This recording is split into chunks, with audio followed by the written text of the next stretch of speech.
all, I want to welcome everyone for being here. This is really important for all of us in this room. Approval of the open space and trails board. Just so everyone knows, this, I have to speak louder. This is only, no, it is not to record in the room. It's only to record directly to grassroots, so I just need to speak up. Thank you for letting me know. This is a listening session. This is one of many, many ways the Board of County Commissioners and Open Space and Trails will be reviewing public comment and public information. It's an opportunity for us, a true opportunity for us to listen to everyone who would like to speak here tonight. This is a draft proposal for the Carbondale to Crested Butte Trail Plan. It is the role of Pitkin County Board of County Commissioners to approve whatever any final decisions are made on this plan. Open Space and Trails Board is a recommending body to the Board of County Commissioners. And I am asking for the public to do your best to be brief, to limit your comments to around 3 minutes, but no more than 5. I am old school. I don't use technology. I have egg timers. One is 5 minutes, one is 3. And so please, and we would really request everyone be civil, no booing, no clapping, just letting people have their opportunity to speak would be terrific. The Board of County Commissioners, Open Space and Trails Board will not be making any decisions tonight. We will not be deliberating or discussing anything at this meeting. The sole purpose, again, of this meeting is to listen, to hear from you, the public. And at the end of this, or at some point, Gary Tannenbaum, and maybe with the advice of myself and John Peacock, the county manager, will give some of the next steps. There will be many more opportunities for the public to speak to the Board of County Commissioners, and we are still collecting public comments online and in writing. So we really appreciate your time here tonight. So I'm going to let Gary Tannenbaum from Open Space and Trails staff just do a little process introduction, and then we're going to go right to public comment. I will be calling your names. If you choose not to speak and you've signed down to speak, just let me know, and that's fine. If you choose to come back at the end of the meeting and wish to speak, also just let me know, and we'll give everybody an opportunity. I will be continuing to take a list of speakers as people come in. Again, please try to do it to 3 minutes, no more than 5, so we can hear everybody who wants to speak tonight. Thanks. I'm Gary Tannenbaum. I'm the director of Pitkin County Open Space and Trails, and I just want to be brief on the process. Everything that we have done to date is all online at pitkinostprojects.com. We can give you the website so you guys can see it. Every public comment we have received to date, every consultant report, everything that's been produced is online and viewable. For this round of public process for the draft plan, we released the draft plan in April 24th, and we have done 3 presentations to the public and answered questions. And one of those presentations was recorded by Grassroots. It's available on that website, but you might have also seen it if you watch Grassroots. So going forward from today, public comment period is open through July 27th. So you can go to that website and submit comments directly to that website. And there's a survey on there, so you can submit it. And the survey is taking some demographic data so we can find out where everybody is from. So the commissioners can have more information when they have to make a decision coming this fall. After public comment ends on July 27th, all the public comments will be compiled and brought to the Board of County Commissioners and the Open Space Board. All those public comments, we'll give them time to review those public comments and then set up a work session for them so they can review the public comments and give staff some direction on how they would like to see the final plan written. When the final plan is written, it will come in front of the BOCC with the Open Space Board making a recommendation, and there will be public comment at that meeting. What's in this draft document is really a vision, and really truly the first step that is proposed, and the only real action item that will be kind of initiated when this gets approved is the first phase, which is Redstone to the top of McClure. And that will go through a whole nother public process because it has to go through NEPA, which is the Forest Service National Environmental Policy Act, and that will provide more public comment. And then all the other sections will be determined by the BOCC at a later date to start planning those sections. So that's what's in this draft plan. And going forward, we expect them to be coming sometime this fall with a document for their approval.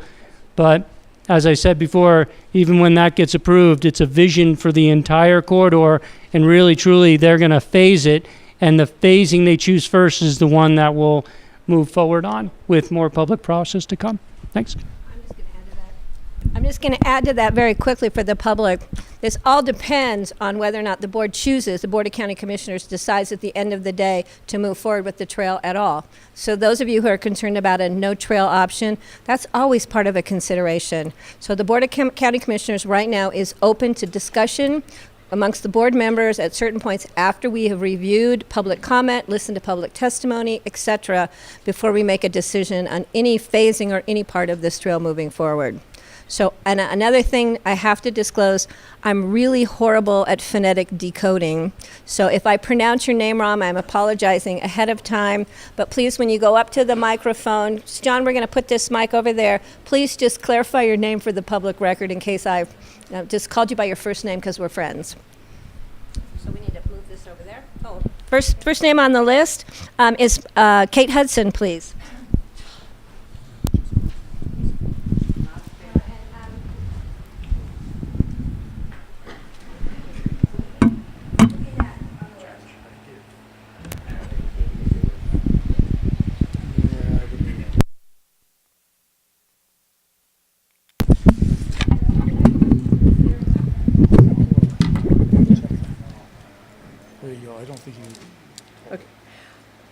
My name is Kate Hudson. I'm a resident of the Crystal River Valley in Pitkin County. I'd like to briefly make 5 important points that I hope both boards will seriously consider in their deliberations on the trail plan that has been proposed. The first is, it does not matter what alignment or combination of alignments is selected now or in the future. There is no question that what is ultimately built will likely cause significant environmental impacts, whether wildlife impacts, river or riparian impacts, or both. Second, the record that already exists in front of you establishes the following facts with respect to the trail's likely impacts on the Crystal River. According to OST staff, prepared information, if the trail is built along the highway, it will result in the following river impacts. Up to 75 acres of riparian vegetation will likely be removed with little opportunity for revegetation or mitigation. Trail design, that's number one. Number two, trail design along narrow strips between the highway and the stream bank will require 11,300 feet or 2.1 miles of new riprap walls, piers, or other hardened structures, which will further narrow and degrade stream function. 3, new construction and excavation along the Crystal River stream bank, and in some cases within the channel, will increase erosion and sedimentation with impacts to water quality and in-stream habitat. My third point is, if the alignment recommendations that are made in the draft plan, which actually suggest switching back and forth between alignment A and alignment B, and those are recommended alignments in the draft plan that you will be voting on. If those are adopted, switching back and forth between A and B would occur at least 8 times, which will require multiple new bridges to be constructed across the Crystal River. Each new bridge abutment will result in impacts to wetlands, riparian habitat, and stream function. A Mark Beardsley report on the impacts of the trail on the health of the Crystal River, which is also in the record before you, concludes that, quote, all new bridges and the severe impacts to river health associated with them are unnecessary and should be avoided, period. 4, I urge you not to defer or postpone consideration of river impacts until after you vote on this draft plan, whether it's in September or some point in the future.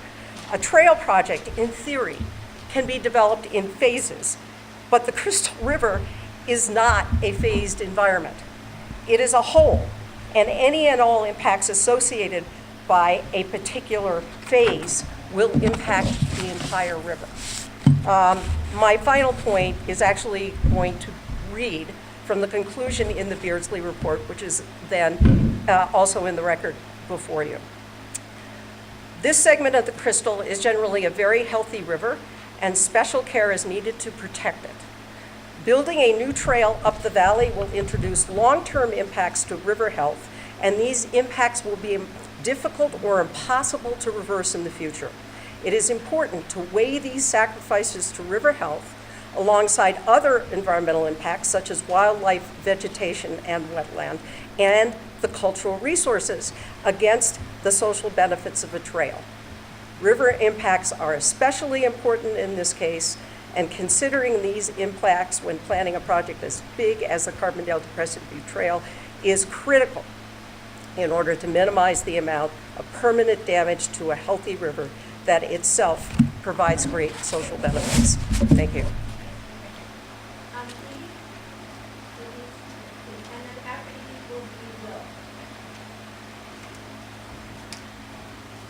I kind of feel like just throwing this to the wind and just saying ditto to Kate, but I'm going to read because this trail is very emotional for me. I have a long history with this trail. My family was sued by Pitkin County almost 15 years ago for a trail easement through our property.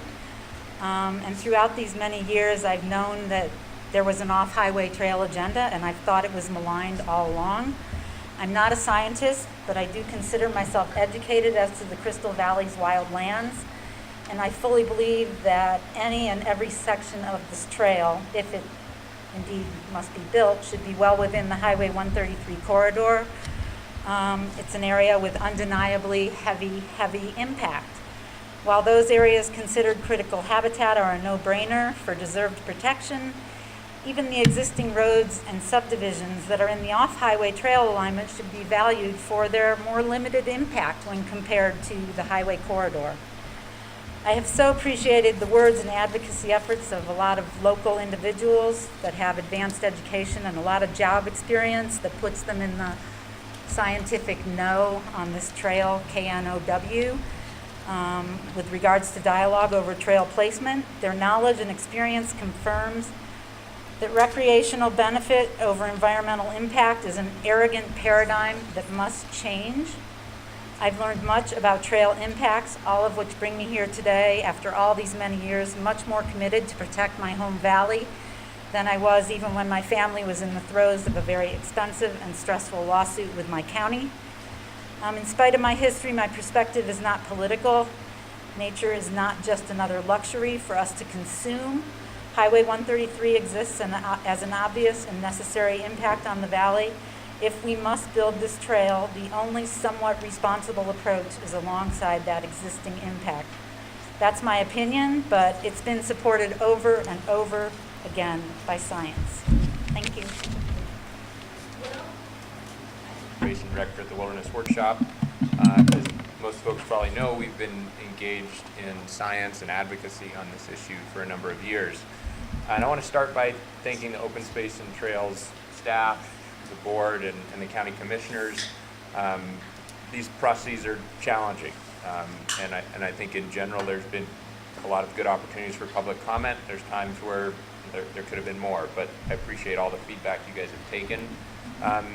And I appreciate that this is a draft plan, as you said, Patty. I'm glad it's a draft because, like a lot of drafts, it's a good start. But we think it needs a decent bit of work, specifically to make it more friendly to wildlife. And I'll start with some of the good things in it. I want to commend I think largely the Open Space and Trail staff, but at board direction, I'm sure, for including a number of really important ecological additions to the plan that don't even have to do with the trail. Things like working on the bighorn sheep population in the area, habitat improvements, prescribed fire, taking a look at how the entire Crystal River itself might be restored. So there's some really good things. I want those to stay in, or I'd like those to stay in the plan. And I'm glad that the indication is that they're likely to, regardless of, a trail alignment. There's also a number of alignments, I think, that in the draft plan that were chosen with wildlife in mind. Places like Philoha Meadows, the northern part of Janeway. Everybody's recognized the important wildlife habitat values there, and I think the county's done the right thing in choosing a trail alignment that would stay out of those areas. We think there's a couple more alignments that would have some pretty damaging impacts to wildlife, and we're hopeful that the county will consider that, and in the final plan, select those alternatives to minimize wildlife. There's kind of two categories of that. One is places where you haven't picked an alignment yet in the draft plan. That's Avalanche Creek, the southern part of Janeway are probably the two most notable places that have real value for wildlife. There's a little bit of use in those areas, but not very much. And we think this would be a good time to say, as our vision document, let's stay out of these areas. Our vision is for a trail that doesn't impact places like Avalanche or the entire stretch of Janeway. Let's put that vision out there. Let's make it really clear to future county commissioners, citizens, planners, that we want this to be a wildlife-friendly trail and stay out of those areas. So that's something you can do for wildlife in the final plan. And then there's a few alignments in the plan where you've picked an alignment that would have more impact to wildlife than the alternative, and specifically the Bear Creek area, the area below McClure Pass, and the Red Wine Point area. All three of those places have some similarities. They have important value to habitat or to wildlife in varying degrees, and they also have a little bit of existing use. And I think that's an important point that I want to emphasize to you, is that those areas have social trails. None of them are, the Forest Service lands are not designated. There's some existing uses permitted in the Red Wine Point area. But building a trail that's signed and formalized and advertised would increase those uses exponentially. And that's the issue. A trail on the ground by itself doesn't have any impacts. It's the use along it, as everybody knows, that causes the impacts to wildlife. So if there's some use now, there's some impacts. If you designate a new high-profile trail there, those impacts will go up a huge amount. So our organization is asking you to move the trail alignment out of the current location in the Bear Creek, McClure Pass, and Red Wine Point area into the less damaging alternative A. I think I'll leave it at that. And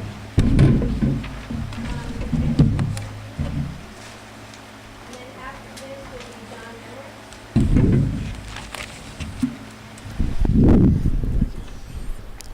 Emmerich. I'm a psychologist. Can you hear me? It's not about a concern, you just need to speak up. That mic. All right, that's just recording, you said. Okay. I'm a psychologist in Aspen. I run the homeless shelter there. I've also owned a lodge in Marble for 30 years. And my biggest concern is what I call the tyranny of those already in. I understand that. If you were wise enough to buy property here before now, I guess the tendency is to sort of think that you want to shut the gate behind you. But I see this happening in Marble. I see this happening in the whole Crystal River. And I honestly think it's motivated by people who just don't want to see any change at all. The other side of the question for me is, if we live in a beautiful place, I think we probably should accept the fact that we want to share it with a number of people in the public. And I think that a walking trail and a bike trail is preferable to that many more cars, rushing up 133 to get to the barbecue restaurant in Marble. So, that's what I have to say. I think it's important to guard against the tyranny of those already in. Thank you.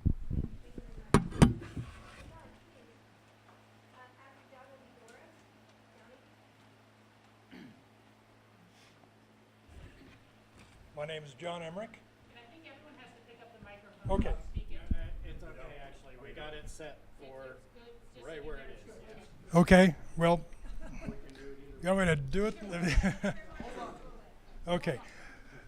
My name is John Emmerich. I live in the Crystal River Valley near Redstone. Been there since 2006. I would like to thank the commissioners and the trustees for this opportunity to speak about the May 2018 version of the Carbondale to Crested Butte Trail. I am an ecologist. I have spent a lot of time since I've been here observing wildlife in the area, and I was also involved in a study of the Crystal River in-stream and riparian habitats back in 2005. I'm also a retired college professor, so I'm reading some notes here to stay on track. During the brief time allotted to me, I would like to focus actually on 3 trail segments. The current, and those would be Avalanche, Narrows, and Faloha. The current draft plan shows no recommended alternative for the Avalanche segment. It recommends alternative B along the old railroad grade for the narrow segment, and recommends alternative A along Highway 133 for the Faloha segment. And I certainly I consider myself a supporter of the trail. I'd love to see it done and stop all this stuff. But I certainly applaud and support the recommendation to route the trail along alternative A for the Faloha segment. Faloha Meadows certainly has a very high wildlife value. A number of studies have shown this, and especially the bighorn, the mineral-rich soils that provide them with vital nutrients during several months of the year. What most concerns me is the recommendation of alternative B for the narrow segment, which would have a recommended closure from December the 1st through April the 30th. So how do you think the sheep get to Faloha Meadows during the winter and spring or other times when there is snow on tops of the ridges? Well, you know, they have a particular affinity for alternative B in the Narrows. They come through the Narrows along the old railroad grade. We commonly see them there from October through May, sometimes in September. And that route isn't only a critical travel corridor for the sheep, but it also has mineral-rich soils as well. And you can see the mineral deposits along the east side of the riverbank, just as you do in Faloha. The Avalanche segment has been identified as perhaps the most important wildlife area in the valley by CPW biologists, by Rick Thompson, who conducted the independent wildlife impact study for Wilderness Workshop, as well as by ERO, the county's own environmental consultant on the trail. And it is essentially somewhat like Faloha, and that is by defact, it's a sort of a de facto wildlife preserve, mainly because nobody can really get there very easily. So I would urge Pitkin County to keep the trail out of Avalanche Alternative B. I believe a trail through that area would bring a huge influx of human activity where there is today almost none. Even with closures, wildlife impacts are likely to be significant. I would suggest keeping the trail along the highway corridor for the narrow segment, except for a short section where the trail would probably need to be cantilevered. There is adequate room for a trail along the highway. If alternative A were chosen for this segment, I would suspect that the savings of the money otherwise spent on 2 bridges to get the trail to the other side of the river would largely offset the expense of a cantilevered segment along that area. I would also suggest, and this isn't in the plan, but it's an addition I know that some people have been looking at, I would also suggest that the county look into purchasing the property immediately to the south of Penny Hot Springs, which has been on the market for several years.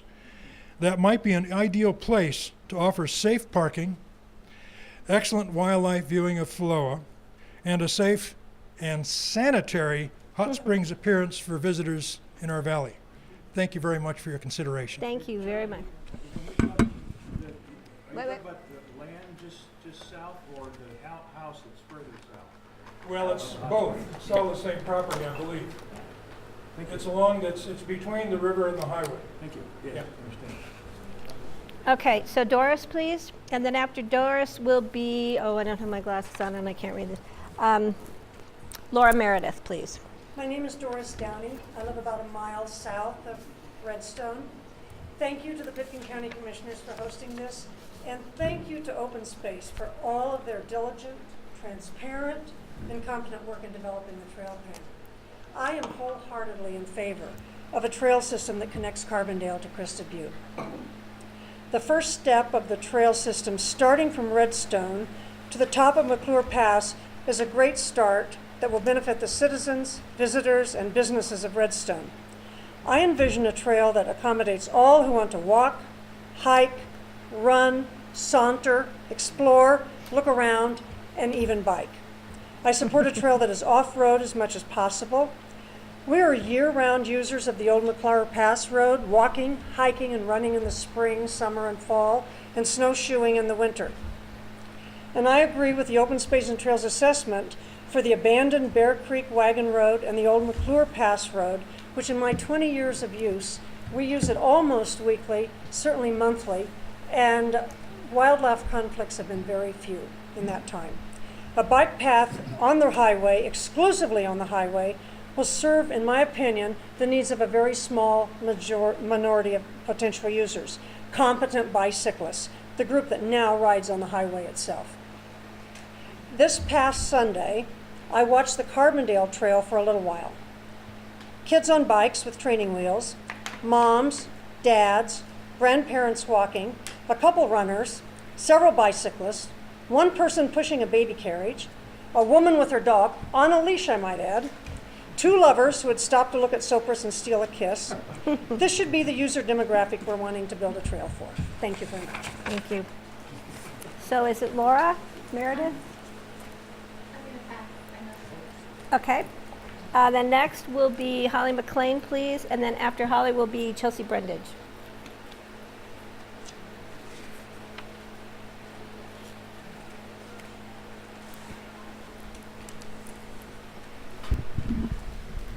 My name is Holly McClane. I live in Carbondale, Colorado, and I've been in the valley for over 44 years.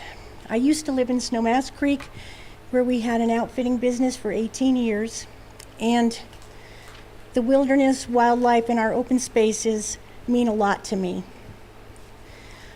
I'm really concerned about the wildlife and the impact of human recreation on wildlife right now, and the overpopulation that we have in Colorado. It's exploding.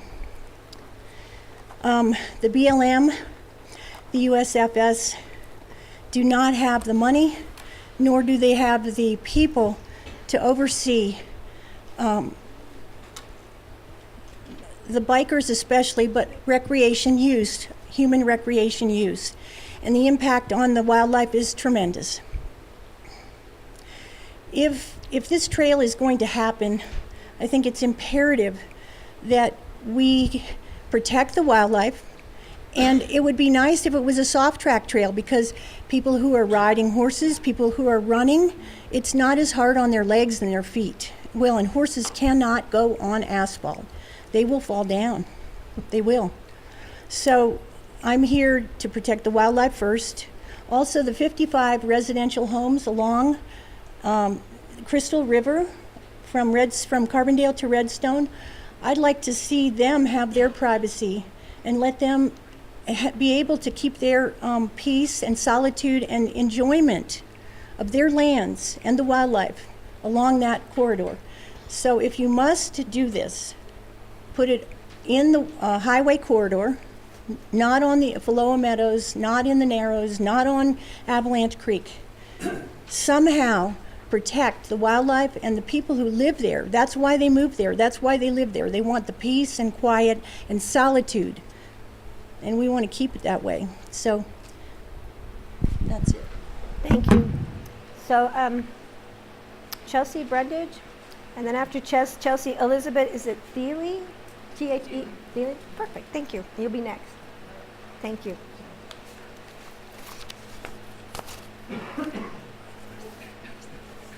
Thank you. You guys are doing great, I appreciate it. My name is Chelsea Brundage, and I live in Old Snowmass. And I wanted to, first of all, thank you for the process, the opportunity to include people's comments over and over again and not and be expansive and generous in that process and not limited. I would start by focusing on the comments that Kate Hudson made as you opened this session. I think that the impacts to the Crystal River and riparian areas along the Crystal River are more significant than the current level of analysis in the plan recognizes, the draft plan recognizes. Rivers are critical habitat and wildlife corridors, and an impact to 75 acres of riparian ecosystems is very significant and needs to be treated that way. The Crystal River is already constrained by the highway and the railroad, and more straitjacketing of the river through the construction of bridges and the path across the river and along the river will change the hydrology, the sediment transport, and the habitat in riparian areas and in the river itself. The Crystal River Stream Management Plan, which was an extensive effort and involved a very thorough assessment of different segments of the Crystal all the way down the corridor, identified critical riparian areas that are important, prioritized, and important for restoration. And several of the segment alignments that you have that are proposed in the draft plan would directly make those riparian areas worse than they are when there are constituents and conversations going on about the importance of trying to restore those. So I would ask you to sort of dive into the work that was done as part of the Crystal River Stream Management Plan and understand the riparian values along the river, and if you must build the trail in those areas, try not to make it worse, try to make it better. With respect to the alignments of different segments, I think as Open Space and Trails of Pitkin County, your mission is sort of three-layered. You're protecting open space, you're providing for, and in this case I think advocating trails, and you have as part of your mandate the protection of biodiversity. Wildlife everywhere is under stress, from climate change, drought, population growth, habitat fragmentation, and so when you're promoting a trail, your planning should defer, I think, to the open space and habitat and biodiversity needs that surround that project.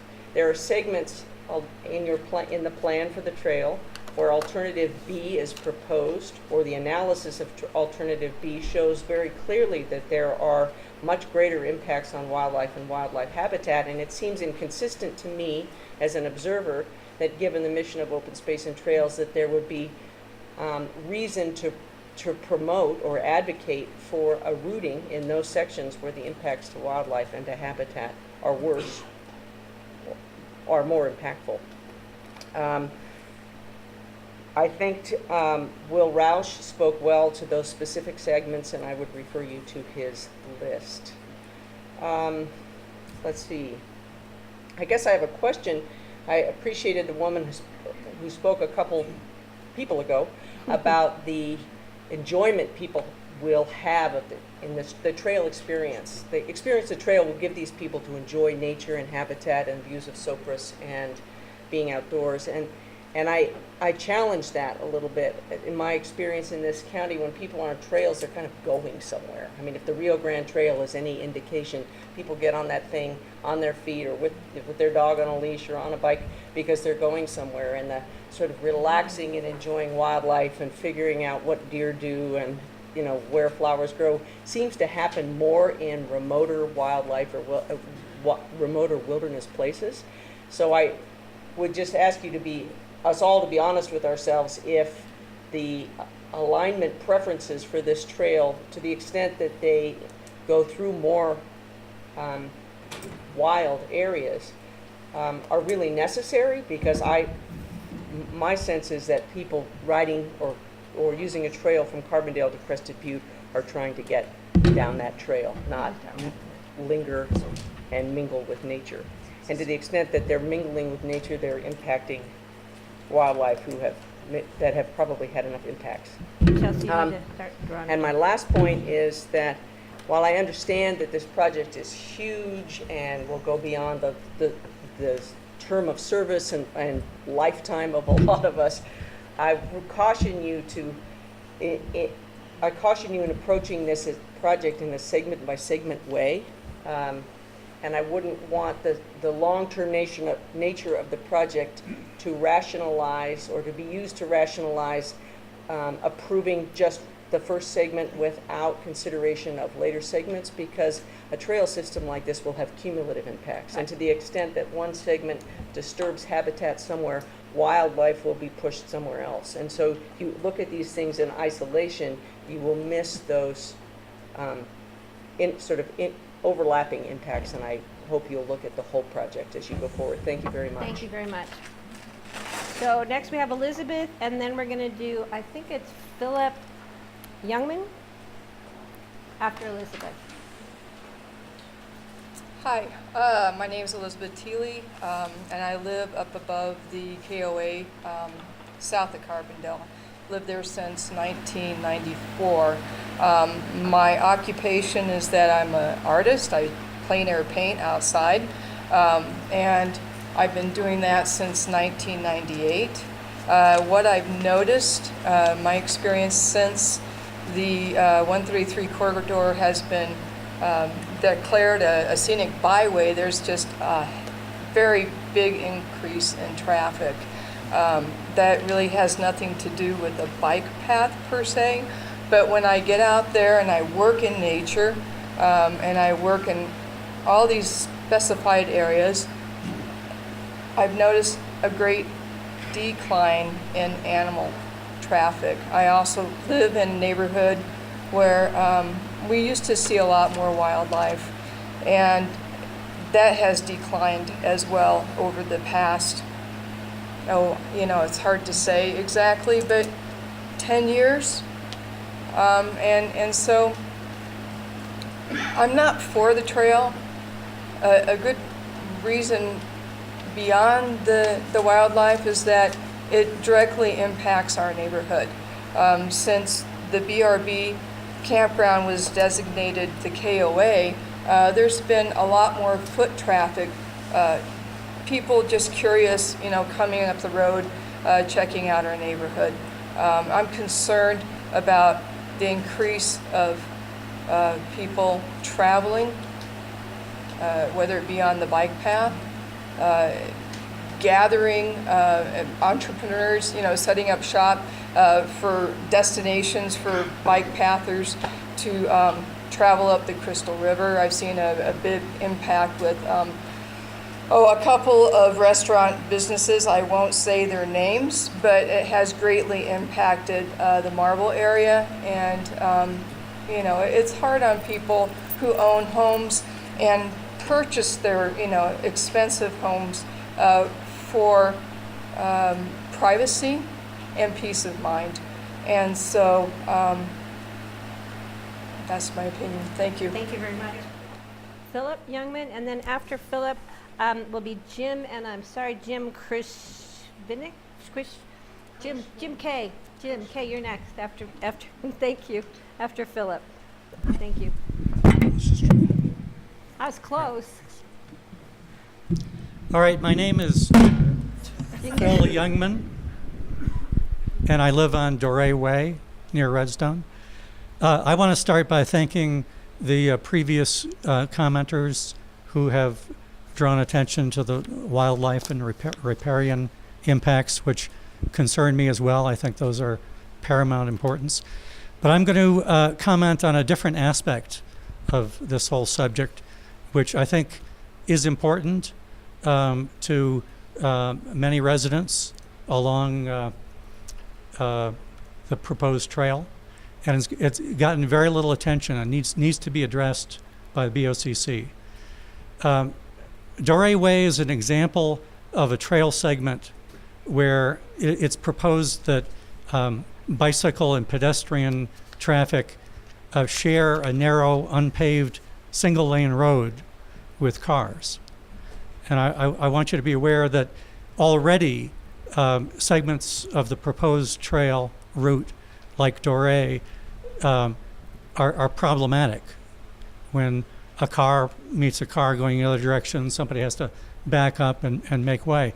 And if you add to that mix lots of bicycle. I hope this trail is successful. I hope it's well used. And if it is, it's going to be just a tremendous hazard to the bicyclists and pedestrians that use it. I don't believe there is another example of in the Pitkin system of a single lane road being shared by a bicycle path and cars for any significant distance. And I want to call further attention to the fact that the liability issues that are associated with that are just a potential nightmare. I don't believe that the county has any provision at all to indemnify landowners if in the event of an accident. And accidents are inevitable.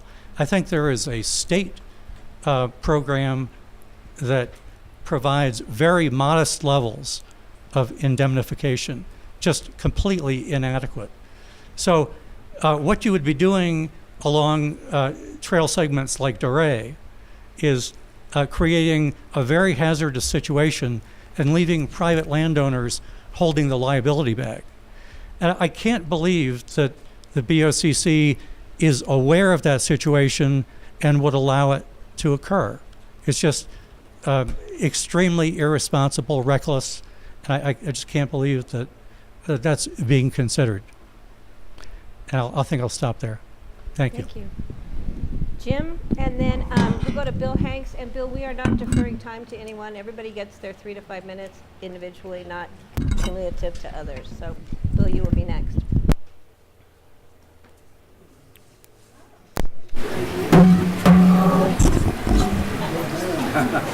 Technology to the rescue. Hi, I'm Jim Kirsh. I've been living in the valley going on 17 years. The last 5.5 have been in Carbondale. I live about a block from the Crystal River. I just really want to thank the county and the Open Space Board for really moving forward with this project in spite of all the controversy. One of the main concerns that I have is I'm seeing over and over all over the country a lack of access to our public lands. And I think it's really important that we do stuff that helps tie things together so that everybody can enjoy it for future generations. I'm also got concerns about the exaggerations on the effect of wildlife on this. I think we need to take a really strong look at some of these biological reports. Some of the ones that I've read just had a lot of red flags. They'll have a reference and a footnote in it. Then you go and look at the bibliography, and the author is anonymous. What does that tell you about the nature of that report? I've been off down hiking all over the place and seen animals and bighorns. I've hiked past the hot springs and the vapor caves. If they're 20 feet away from me on the hill. I'm walking with my dog along the highway, and they just ignore us. To think that for some reason every sheep or mountain goat's going to have a miscarriage when a mountain biker rides by is just totally insane. I've been up and down the Crystal a lot this winter and kind of trying to observe where some of the wildlife's been. A lot of the folks I've talked to said the herd's hanging out across from Penny Hot Springs. They're not hanging out up Avalanche Creek. We've got all these closures going on that are keeping public from enjoying their lands. We need a really good evaluation and to really dig deep into these studies to see how relevant they really are. A lot of them will have the animal running about 10 feet further under certain conditions than they normally would. All animals that live from a paramecium onto a human conserve energy. They don't waste energy unless they have to. If a deer hears a pine cone get knocked off a tree from a squirrel, it's going to be startled and run. It's going to realize that it's safe, and it's going to go back and do what it's been doing. Same thing, they'll get acclimatized to bicyclists on a trail, no problem.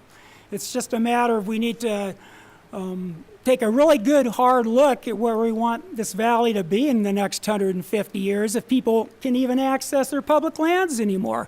What would happen if the Rio Grande Trail hadn't gotten built? That is such a nice bonus to have a trail all the way from Aspen to Glenwood and beyond. If we don't move now, our future generations aren't going to have that up the Crystal River. I also have some concerns about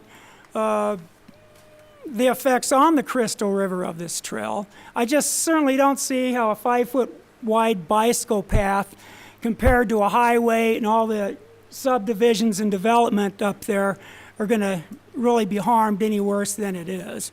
I've been in river management since the River Management Society was put into effect in 1985 and been to numerous conferences on management of rivers and ecology and some other things. And I just think some of this is just overblown. We really need to keep a good look at where we're going with this stuff to make sure that people have the right to get out and enjoy their forests and their open spaces. Thank you. Thank you.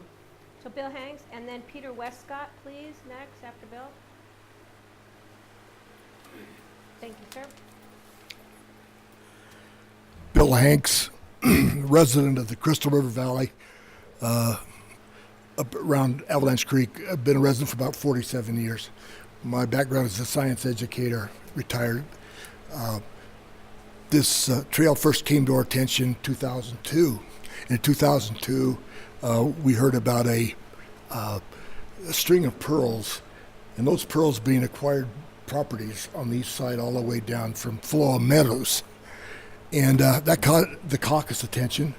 And so in 2005, we put together a wildlife task force, and we felt like we should look at the east side there, where this is where the string of pearls was apparently going to go.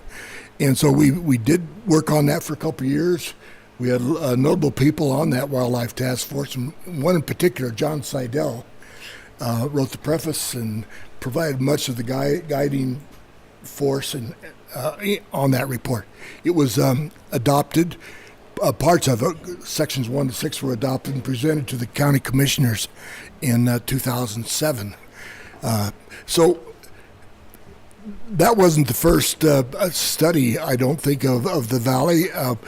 The county commissioners funded a Colorado Natural Heritage Program study, 97 to 99, that identified 7 potential conservation areas in the Crystal River Valley, one of them being the Bill Creek segment, which is the Crystal River parcel, just up from Seven Oaks.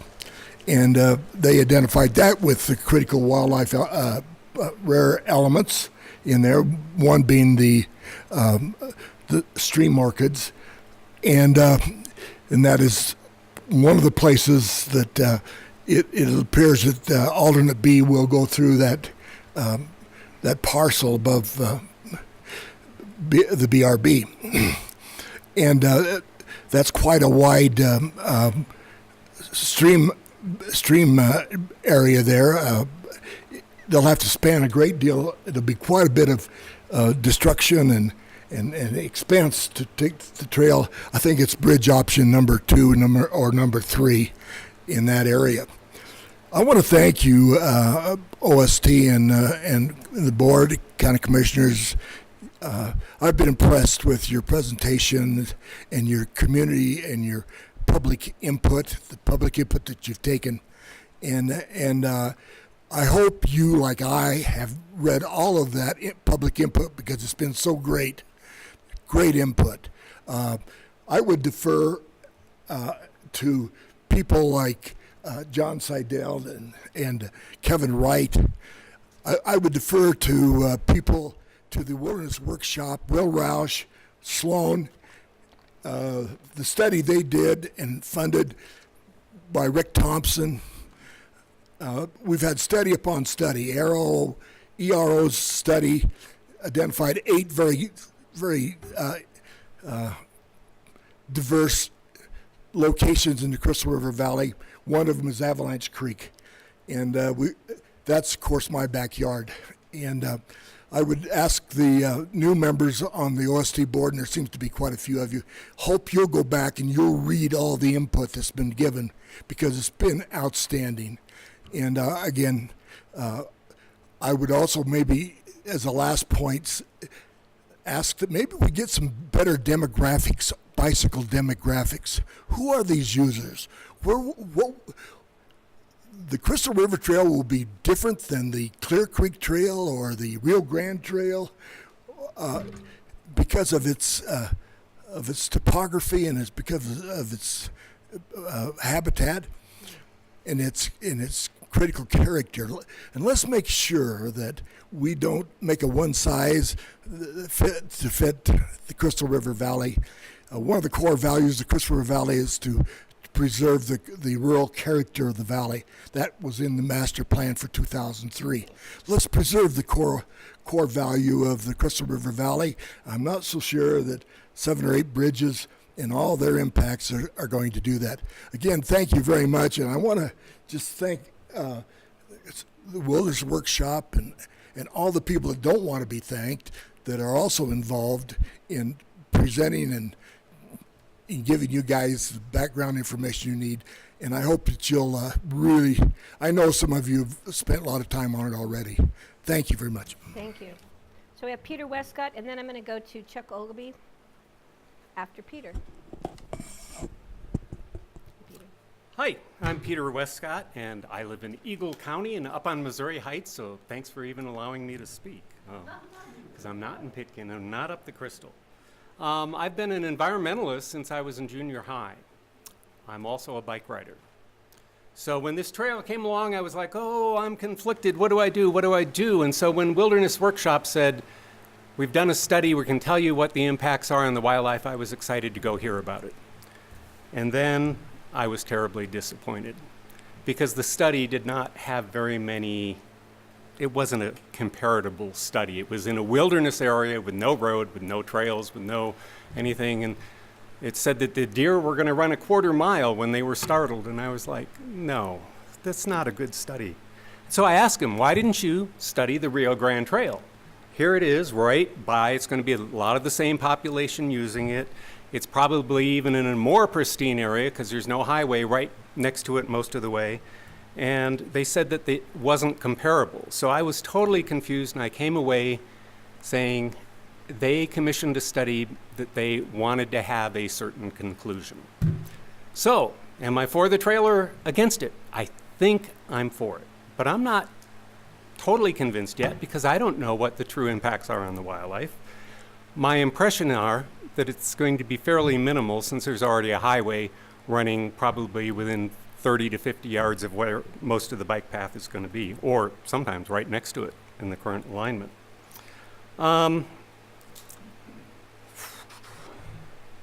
So I also understand that there was a rich landowner who commissioned another study and he wanted to speak here and take up a lot of the time, and I want to thank the commissioners for making this a public meeting where you're listening to the public comments. In the age of global warming and children being ripped away from their parents, it's amazing that we can have such passion about a bike trail and the impacts that they're going to be there. But since we are, and I think that it's good because all politics is local, but we have to balance that. Since all politics is local, we have to look at what are true motivations behind that. And right now, there are 55 houses on the far side of the river, and those have a huge impact on the wildlife already. The commissioners, because of private property, maybe they had to, allowed that to happen. There are dogs that are walked along that trail by those same people. And there's hunting that happens. Now, if you're really concerned about wildlife, I think that you need to look at what the impact of hunting, if we could just close off hunting for a while, that would probably let a lot of wildlife rebound. I don't know, all right, the true impacts of this trail, but I think you do. I think open space and trails, and through all of your tremendous listening you have done, have a good idea of what the true impact is of this trail. And I would like to defer to you, because I think you are far more the experts than I am at this point. I think you've probably found the sweet spot with this current alignment. If you make changes to this, I certainly hope it's not because of somebody being too NIMBY, not in my backyard. I mean, I'm an environmentalist, and I know one of the great ways to fight something I don't want is to look at every possible impact and blow it up beyond proportion. At the same time, if there's a section of the trail that needs protection for the wildlife, I hope you protect it. And I really do think that you in your hearts know what's right. I do want to add that because I'm also a recreationist, I can tell you for sure that I'm not on my bike just trying to get somewhere. Today I rode up the Rio Grande Trail. I love that trail. And then I sort of did a loop and I came back through the Emma Trail, which is right by the highway, and it was terrible. So if you can put it across the river without impacting wildlife, I think that's a good thing. And I think you've really looked at that in your current plan, and I think you've done a really good job. So what I want to say is, I trust you. I think you've done an excellent job so far. I hope you don't kill this trail. I know that I've heard some plans were to, let's try to make it along the river because that's going to be too expensive and they'll never build it anyway. I hope that you just look in your hearts and the information you've gathered, and I trust you to do the right thing. Thank you very much. Thanks, Peter. So Chuck Ogilvie and then Kevin Wright, please.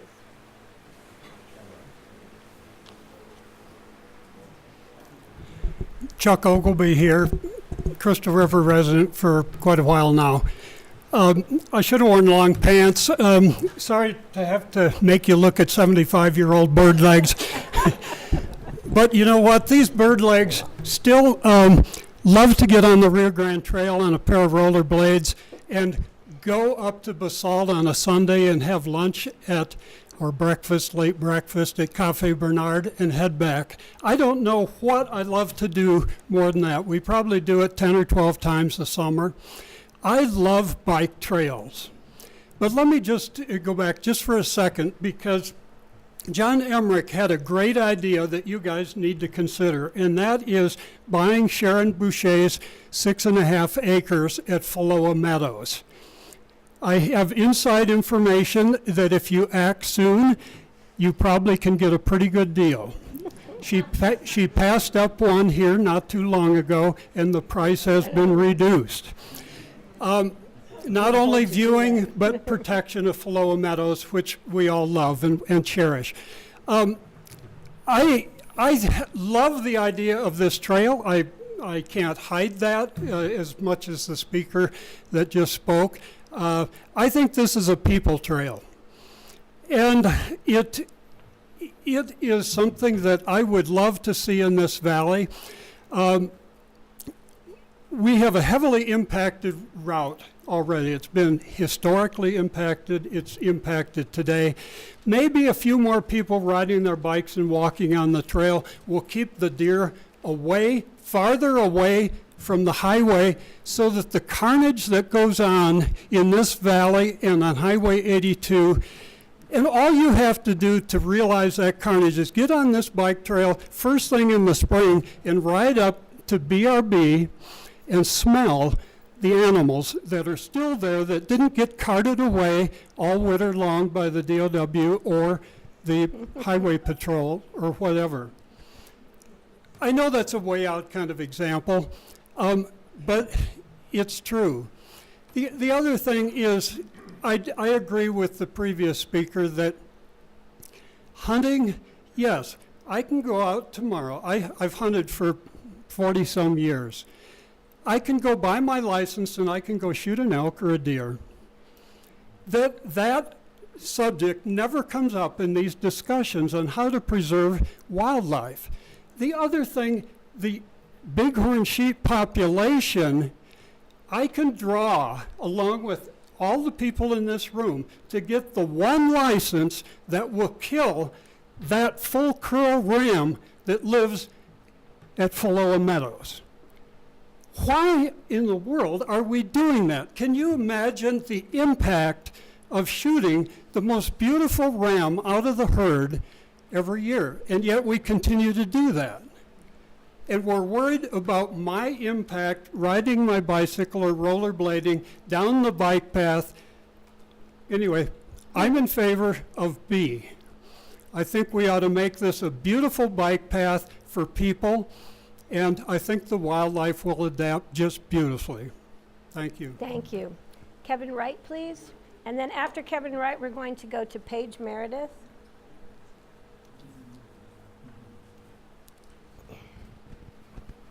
Hey guys. Kevin Wright, retired DOW officer for Carbondale and Aspen, so I'm here as a civilian right now. I think, I'd like to talk a lot, but with the time constraints, I'm just going to try and really hit the top of some of the subjects I'd like to talk about, and if you'd like to discuss it further, I'd more than happy to come back over and do this. The draft plan states that science-based decisions with the goal of being a steward to the environment and biodiversity through sensitive route selection. I would say that the best science would dictate that a trail on alignment B should not be used in those sensitive areas. And all the biologists that have looked at this plan agree on the sensitive areas. Red Wind Point, Janeway North-South, Avalanche, Narrows, and then obviously Floa. And, there's really nothing sensitive about it if you do that. Back in 2002, the county commissioners adopted an environmental bill of rights. And it states, the policy of the county is to ensure that proposed land uses are compatible with the ecosystem of wildlife habitats and do not pose any immediate, long-term, or potential detrimental impacts to such habitats. I think we need to look at that, and I think the county needs to follow their own policy. I don't think it's being done. The plan states that the elk population is stable. I think if you go back and look, maybe in the last 3 to 5 years, it's stable somewhat. It's at the lower end of the population objective. We still suffer from very low cow-calf ratios in the low 30s. It should be up around 48 to 52, and it's just not getting any better. If you look at it long-term, it is definitely on the downhill trend. The one thing in the plan that really bothered me about the bighorn sheep was a section called resiliency. I think this is very misleading in the report. Those sheep are anything but resilient. Back in the late 80s, when we were taking care of them, we had a population of 200 to 220 sheep. Right now we're down to 40 to 50. They are not recovering, they are not growing, they are not rebounding. They're going down, they're really struggling. And any additional stress could really be significant on those sheep. I think a lot of the plan, if alignment B is selected, relies on seasonal closures. I recommend seasonal closures when I worked for the job a long time ago, but it's usually as a last resort. I think that's a real fatal flaw in the plan, to rely on those, because who can say 30 years down the road there's going to be an open space and trails program? Who's going to be able to tell me that there's going to be adequate and aggressive enforcement of any closures? Or down the road, is the philosophy of enforcement going to change? Once that trail's there, it's there. And if you go with alignment B in some of these sensitive areas like the Narrows, Avalanche, Janeway, Floa, what's going to happen in the future if all of a sudden there's no more enforcement? I can give you example after example after example of violations in this valley of closures. Places where we have signs, we have gates, we have enforcement. People just do not abide by closures.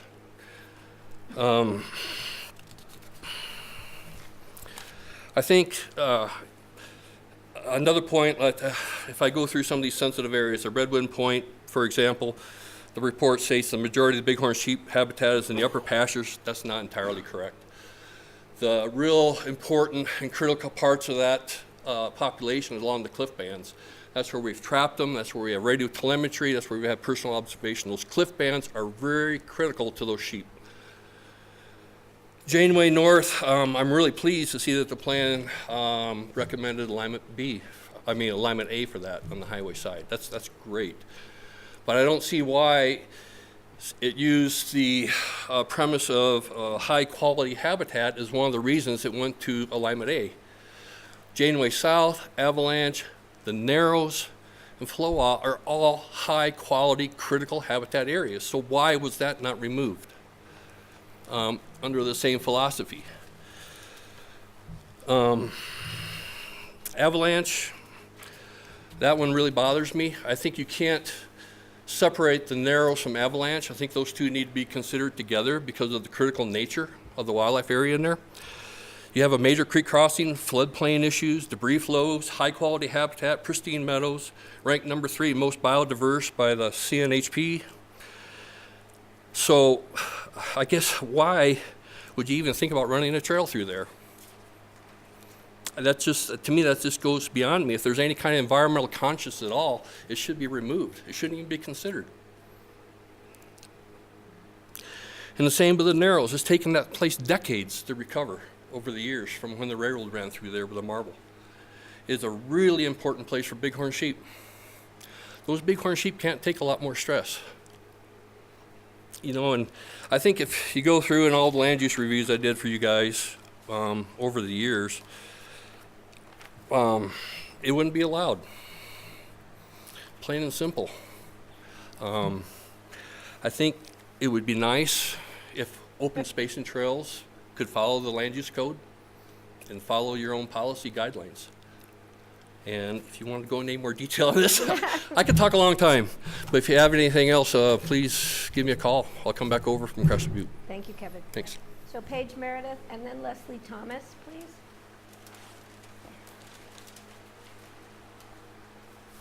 And again, thank you all for being patient and being civil and allowing people to speak. I appreciate that.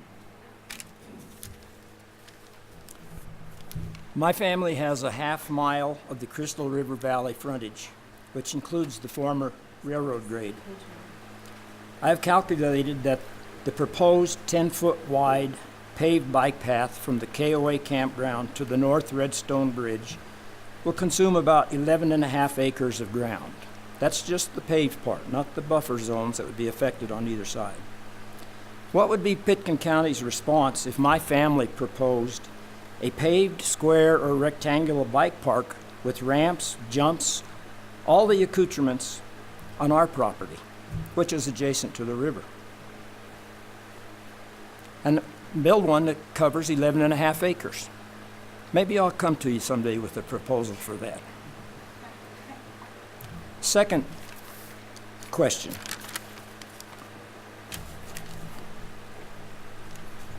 My family for several years has been trying to get through the process of building a caretaker dwelling unit on our acreage. You're allowed to build a 1,000 square foot home. The restrictions are pretty tough. We've given up 2 times. Our daughter is trying for a 3rd time now.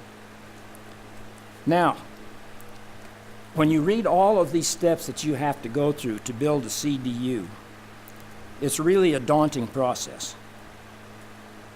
And after all, I guess it should be, because we're part of the West Elk Loop Scenic Highway. When you read these restrictions, it tells you we must not break the ridgeline view. The things that you build must be earth-colored. They must not be reflective. Things such as satellite dishes must be shielded from view. We must utilize the existing topography and natural vegetation to screen what you're doing from view. Disturbed areas are to be revegetated with native species. I fail to see how potentially building 12 or 14 bridges over the Crystal River complies with the goals and statutes of Pitkin County's Community Development Office. Are you going to have to exempt yourself from your own rules by building these bridges, which are going to be monstrosities across the river, in light of this trivial stuff that we're forced to do on our own property? Thank you. Thank you very much. Leslie Thomas? You're on the list. I'm just being fair, and because people signed all at the same time, so I'm just going back and forth between lists and moving through. But thank you. After Leslie will be Daryl Fuller. Hello, I'm Leslie Thomas, and I've lived in Pitkin County for 31 years. I want to thank you all and the OST board and staff for wrangling around and working around, listening, and thinking about this project. When I first heard about the project, which was not in 2002, I was involved in other stuff. It was more recent. The first thought came to me, which is probably a really dumb thing. Wow, I've been to Crescent Butte like 6 or 7 different ways. And it certainly wasn't on a trail going down Redstone to Redstone and over. So I thought, I don't understand what the necessity is for this. And I have certainly enjoyed the Rio Grande with my child and on through all the years. And it's RAFTA supported. It is so awesome. You can go downhill and catch the bus back, or you can take the bus up and ride it downhill. Whatever, you know. And you have all these little stops of the way where restaurants are, and you can get off, or you can leave cars and, you know, do that kind of thing. I don't see really how you're going to do that on this stretch of the road. So I'm not sure about the usage of this. I mean, I'm not sure about the purpose of this, really, is what I guess I'm getting at. And then I just would like for you all to seriously think about listening to your wildlife specialists who spoke here today, Will and Kevin. My life has been really committed to the wildlife in my work here in the valley, and I think we should all be thinking about being stewards and stewards of the land. And I know you all have a lot of considerations that you have to think about because you have a whole population of people. But when it gets down to it, you can't replace the land. So, and the water and the resources, the natural resources we have. And maybe we shouldn't be trying to create something that brings in a tremendous number of people to visit it. You know, I don't know. Anyway, I just thank you for giving us a chance to talk. Thank you, Leslie. Daryl Fuller, and then after Daryl will be Ian. Is it Ian Carney? Please. My name is Daryl Fuller. I live here in Carbondale. Stewardship. Stewardship is defined as careful and responsible management of something entrusted to one's care. I bet there are a lot of people in this room today that would consider themselves to be stewards, myself included. People that feel empowered to speak up and protect special landscapes and areas that through the good fortune or through good circumstance, we've been able to get to know and that we feel an intimacy with. It is this connection with the land and public lands in particular that I've spent a significant amount of my time pursuing and facilitating experiences for others. As an avid human-powered recreationalist, I spend as much time as I can pursuing activities in beautiful places. Of particular importance for me has been exploring and getting to know the geography of the Roaring Fork and Crystal River valleys. Through these efforts, I've been able to better appreciate how the pieces of the geographic puzzle fit together to make up the larger landscape. Similarly, as an outdoor educator, I've witnessed young people developing a sense of connection to landscapes most often through exploration and active engagement. It isn't automatic, or even sure bet that by simply visiting a particular place, a connection will be made. But if the students are receptive, the timing is right, and they're able to get up close and immerse themselves into the landscape, it can change the way they think and feel about the places they visit and about the value these special places hold. As time marches on, I, as well as many of us in this room, may no longer be around to advocate for special places like the Crystal River Valley and the West. Who will then speak up? My hope is that it will be the next generation of stewards, people who are able to access, engage, and immerse themselves in the Crystal River Valley, as well as other special Western environments and places worth visiting and advocating for. While one may be able to understand the value of these landscapes through reading, telling, or seeing beautiful images, it takes a relationship with the land to create a sense of a stewardship. You cannot truly engage in a place hurtling along in an automobile. The views may be fine and even delightful, but to really know a place is to see it up close, to feel it, to smell it, and envelop yourself within it. Getting out of the car is a good start, but getting away from the highway is even better. Being able to travel on a trail away from busy roadways by foot, wheelchair, or bicycle is better yet. Doing so will allow you to begin to get to know the place, to learn what it has to offer, and why it's worth caring about. In this time when efforts to limit access to public lands and estrangement from nature both seem to be on the rise, I believe creating and providing opportunities for people to recreate, explore, and connect with our local environments and river corridors is of utmost value and importance. After all, what better way to ensure that these special environments will be taken care of and advocated for than to promote an enhanced sense of stewardship among its current and future users? I believe all of this can be accomplished in a responsible manner, and that through careful design, appropriate placement, attentive management, and ongoing education, trails can be built that will allow for users to benefit, enjoy, and perhaps be changed in such a way that they too may find themselves speaking up and supporting efforts to ensure these very places remain special, accessible, and cared for. Thank you. Thank you. So then it was Ian Carney and then Bill Yoakams, please.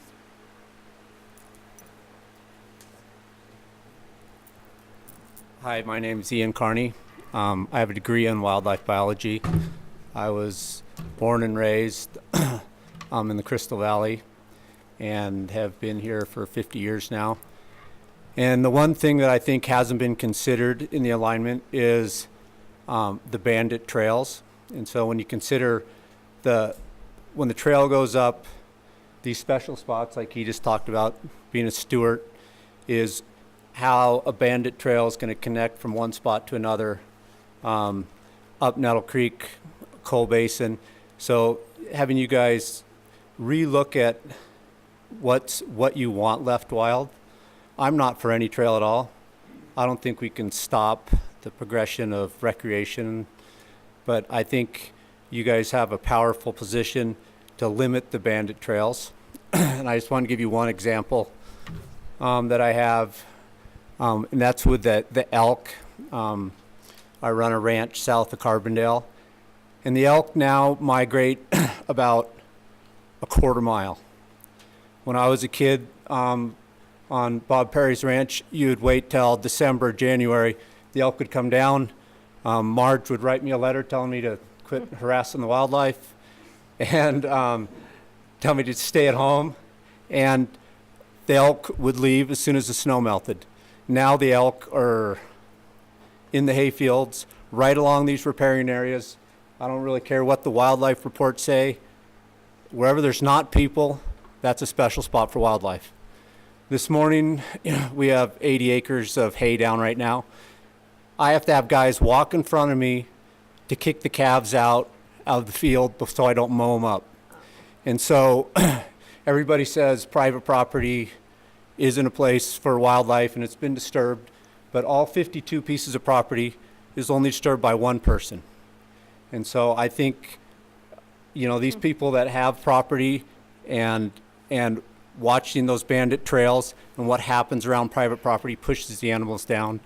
And I just think it's really important when you guys look at the alignment, be careful how it connects to two pieces of property from Dinkle, Marble, wherever. I just think it's really important. And that's why the trail that's going out right now is so special, because people go out on the trail and they come back on the trail.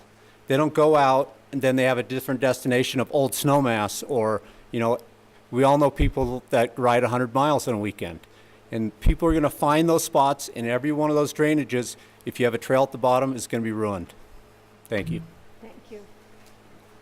Bill Yoakams, and then after Bill Yoakams will be Tom Newland. I'm Bill Yoakams. I live in Redstone. This county has been a real pioneer. It was one of the first counties in the state to adopt land use codes to protect wildlife from development. And similarly, it was an early county to develop the concept of protecting the character of an area by its view plane regulations and then historic preservation. But now Pitkin County is considering becoming a developer on the biggest scale since the Highway Department put Highway 133 up the Crystal Valley. I've been told that the county has voted, you resolved to exempt yourself from the land use code for this project. I don't know whether that's true or not, but I ask, that you put yourselves through the same rigorous application process that you would any developer when you're considering, and with particular concern to the wildlife and just the character of this valley. That isn't mentioned much. Everybody's focused on wildlife and privacy and all that, but just think of the effect on the character of this valley if you have bridges going back. And I think when you consider all those matters, that you will necessarily conclude that the least disruption to the wildlife and the least disruption to the character of the valley will be served by choosing alignment A. Thank you.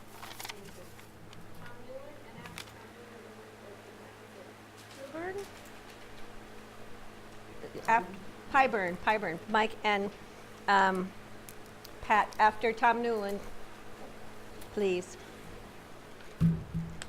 Thank you, Commissioners and Open Space and Trail Board members. My name's Tom Newland. I'm a 37-year resident of the Roaring Fork Valley. I've worked on a lot of local trail projects in the valley, and I think the most germane ones to this project are the Carbondale to Crested Butte Trail Feasibility Study, as well as the consulting I did for permitting and design administration on Phase 1 of the Crystal River Trail. A lot of my concerns have been addressed, particularly wildlife and river function, so I won't delve into that, and I'll try to keep under 5 minutes with the other concerns I have here. The first one is the cost of construction.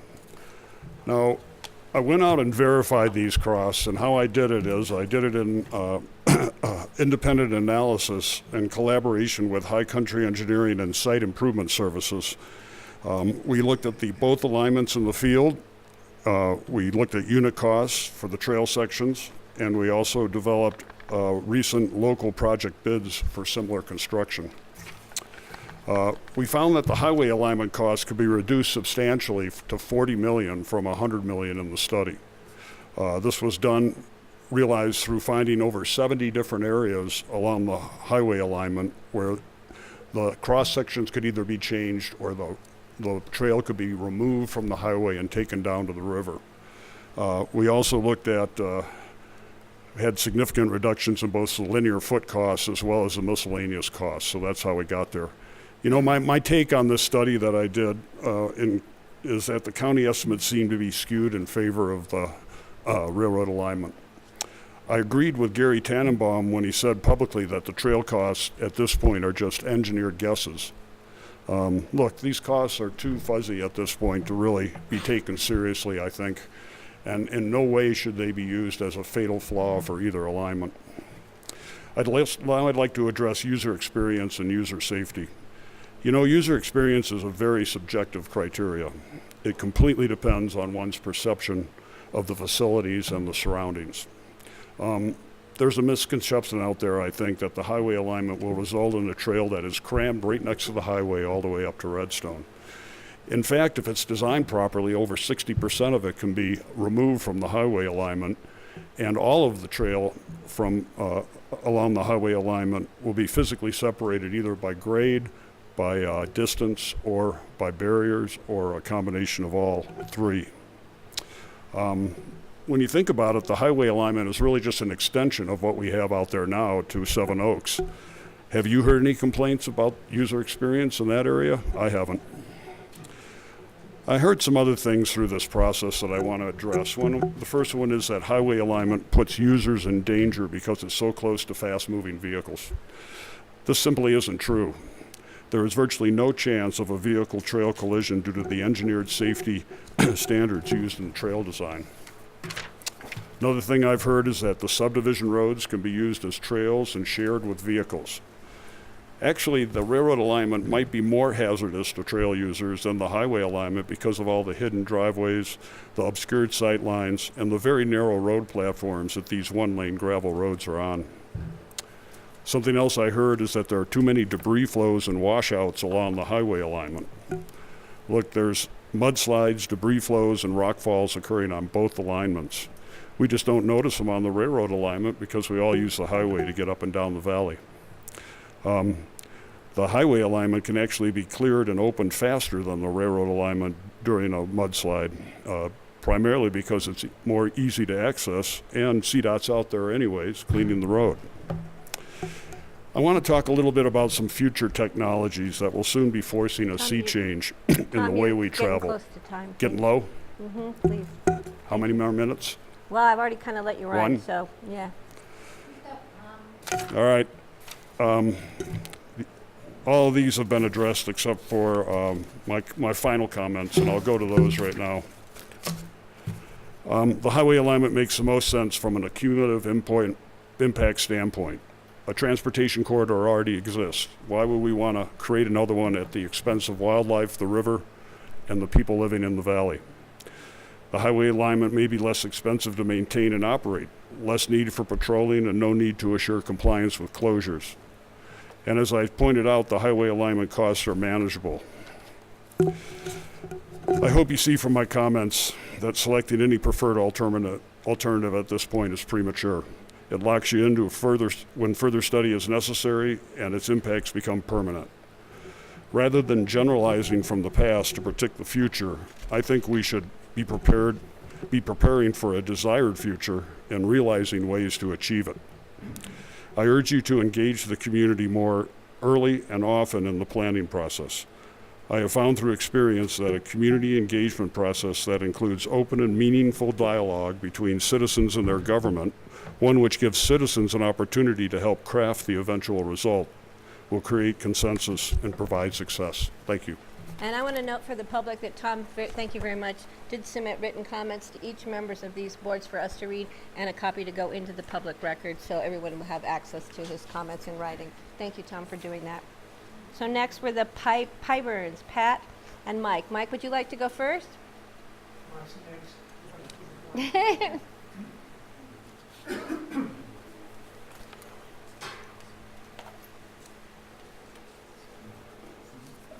My name is Mike Pyburn, and I'm also 75, and thank goodness I decided to wear long pants tonight. My wife Pat and I and our two sons have lived on South Bill Creek Road for 45 years, and since 1973, our two boys, who were 6 and 8 at the time, and we have been what I consider good stewards of the river and the wildlife. We've seen most all of it. And we deeply care about the wildlife. But I'm just going to take a couple of minutes here to speak for the human habitat in this situation. I want people to realize that where the existing bike path ends and you cross the river, the Crystal River, the proposed B route along the old railroad grade goes right down South Bill Creek Road, right down the road. And there are 16 of it, I believe 16 of us who have an acre. We have small properties there, and we have a very narrow road. I didn't take the tape measure today to measure it, but it's not wide enough for two cars to pass. We back up or we negotiate when a car is coming up and down. And for all the years we've been there, we as neighbors have taken care of that road. We've plowed the snow, we have gotten pickups full of gravel and filled the potholes. We've gotten little bobcats and taken care of the road after mud season. But if you can imagine, this road goes right through our houses. I mean, not from here to that wall, backyards, front yards. There is no trail space on South Bill Creek Road. And if people were coming down in a car, like we do, or coming up the road, and to think of combating, nah, that's the wrong word. Think of encountering bicyclists. It's impossible for me to fathom that. There is no trail. There is only our little road that we own and maintain. And I cannot accept the fact that we are comparing the Rio Grande Trail to this trail. We know people, we have friends, we know people who live on Lower River Road, and their sprawling yards go out to trees, and they have no way to see a bicycle. They have no access at all, yet they're proud to have the Rio Grande Trail there. And then when you get to the expensive houses right along Lower River Road, the trail is on the other side of the road. I just don't think that you can compare the two. They're not the same at all. Rio Grande is a wonderful trail, but we cannot allow this trail to go through South Bill Creek Road, which is a very residential thing. The last comment I'm going to make, I have been told, I've heard the fact that, it's probably going to be 15 years before they get down here to do this part. Well, I probably won't be around, and I hope I am, but maybe 15 years is a little long for me. But we have 2 sons and 5 grandkids who have vowed to keep this property for themselves as long as they're around. So the fact that it's a long way down the road doesn't matter to me. It's the wrong thing. I have to support, if there is a trail, I have to support A.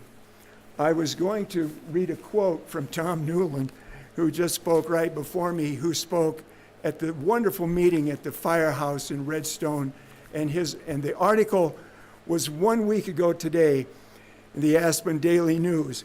Do I have 30 seconds? Yes, sir. Okay, if I have 30 seconds, I just want to read this real quickly. There are about 52 properties that will see over 10,000 people a year going through their doors if the railroad alignment is used. He said, noting that potential trespassing, vandalism, and the like. Also, the Forest Service doesn't have the resources to manage impacts on public lands near the trail. The Highway Alliance makes the most sense. Finish there. Thank you. Thank you. Pat, would you like to speak now? And then after Pat, we're going to go to Hunt Walker, please. And then I'm going to keep going. After Hunt would be Gideon Kaufman. Well, I'll bet you can guess that I live at the same residence on South Bill Creek Road as my husband. I'd really appreciate it if you would reform your entire focus to the highway, to option or alternative A.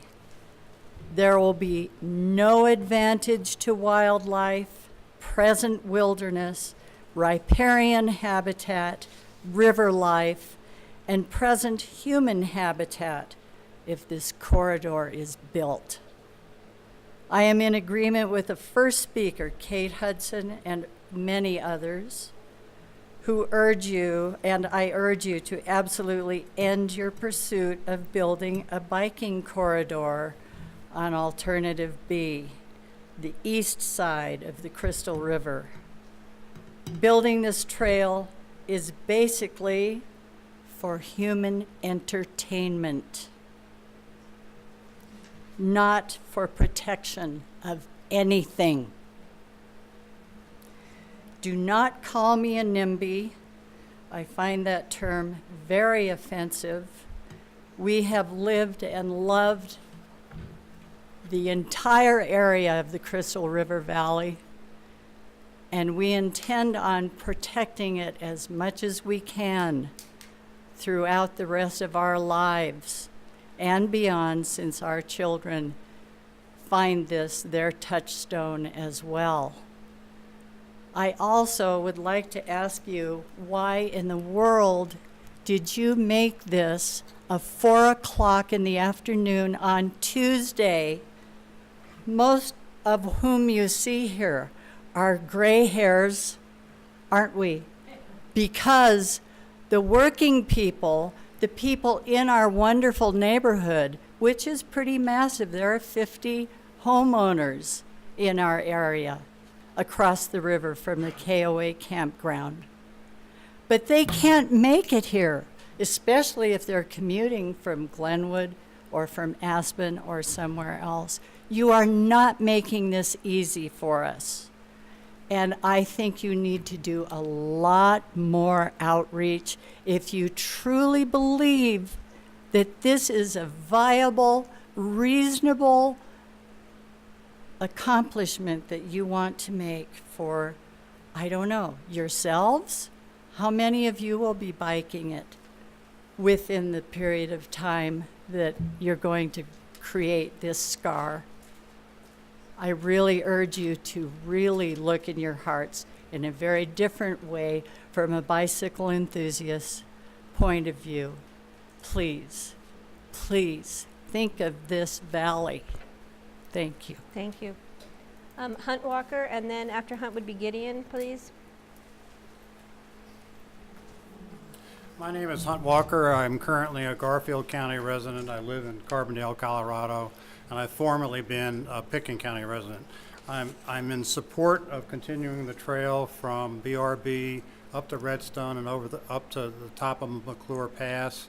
And in general, I'd like to see it actually on the old railroad alignment.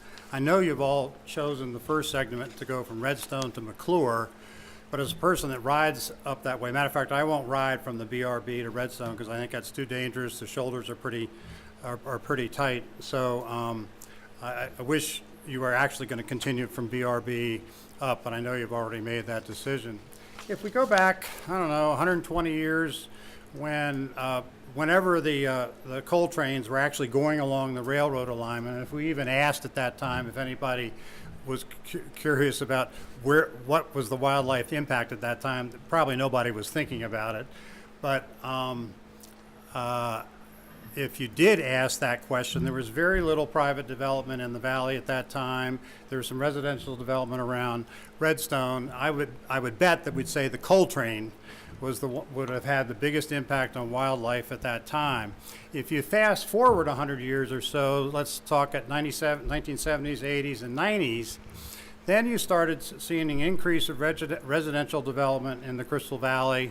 And as we all know, every time you put a house on a private lot, you're losing wildlife habitat. But even then, and other people might have a different opinion, at that time we had coal trucks going up and down the valley in the 70s, 80s, and early 90s.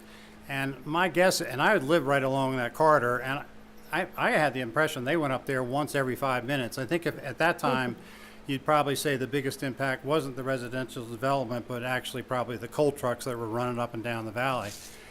Now that the coal trucks have left, I'd say right now it's the private development that is up there that has the biggest impact on wildlife. And I certainly understand there are many residents of the Crystal River Valley that are genuinely concerned about the incremental impact of adding a trail to that mix. And I know the lady before me isn't going to like it, but after reading all the letters of the editor recently, to me it's a classic case of NIMBYism disguised as wildlife protection. When I lived in Pitkin County, I didn't really envision my tax dollars that were going to Pitkin County open space to actually preserving land within the Crystal River Valley, being actually almost creating a private enclave for the Crystal Valley residents up there. That land should be able to be used by everybody. Clearly, Pitkin County open space and the commissioners have to listen to all input. You have to listen to the input of the Crystal Valley residents. They have a lot of great input, but I'm urging you not to allow the Crystal Valley residents to dictate the alignment of that trail. They don't own 133, and they don't own the corridor. The residents that were adjacent to the Rio Grande Trail and the Roaring Fork Valley, if they'd had their way, you wouldn't see that trail today. And I urge you not to allow that to happen in the Crystal River Valley. Thank you. Thanks. Gideon, and then Gideon, you can come up, but I want to ask this board, we've been at it for 2 hours. We're going to continue, but we have about 12 more people after Gideon who wish to speak. Could be another hour. Would the board like to take a break at any point? Yes. So get, Take your break now, but you focus so I can talk after you. you think we're focused on other things, Gideon? All right, after the break, we'll do Gideon, and then we will do Bill Spence. It'll be a short break. It's going to be a short break, 5 minutes. I've got you guys on the timer. Bill Spence, Rachel?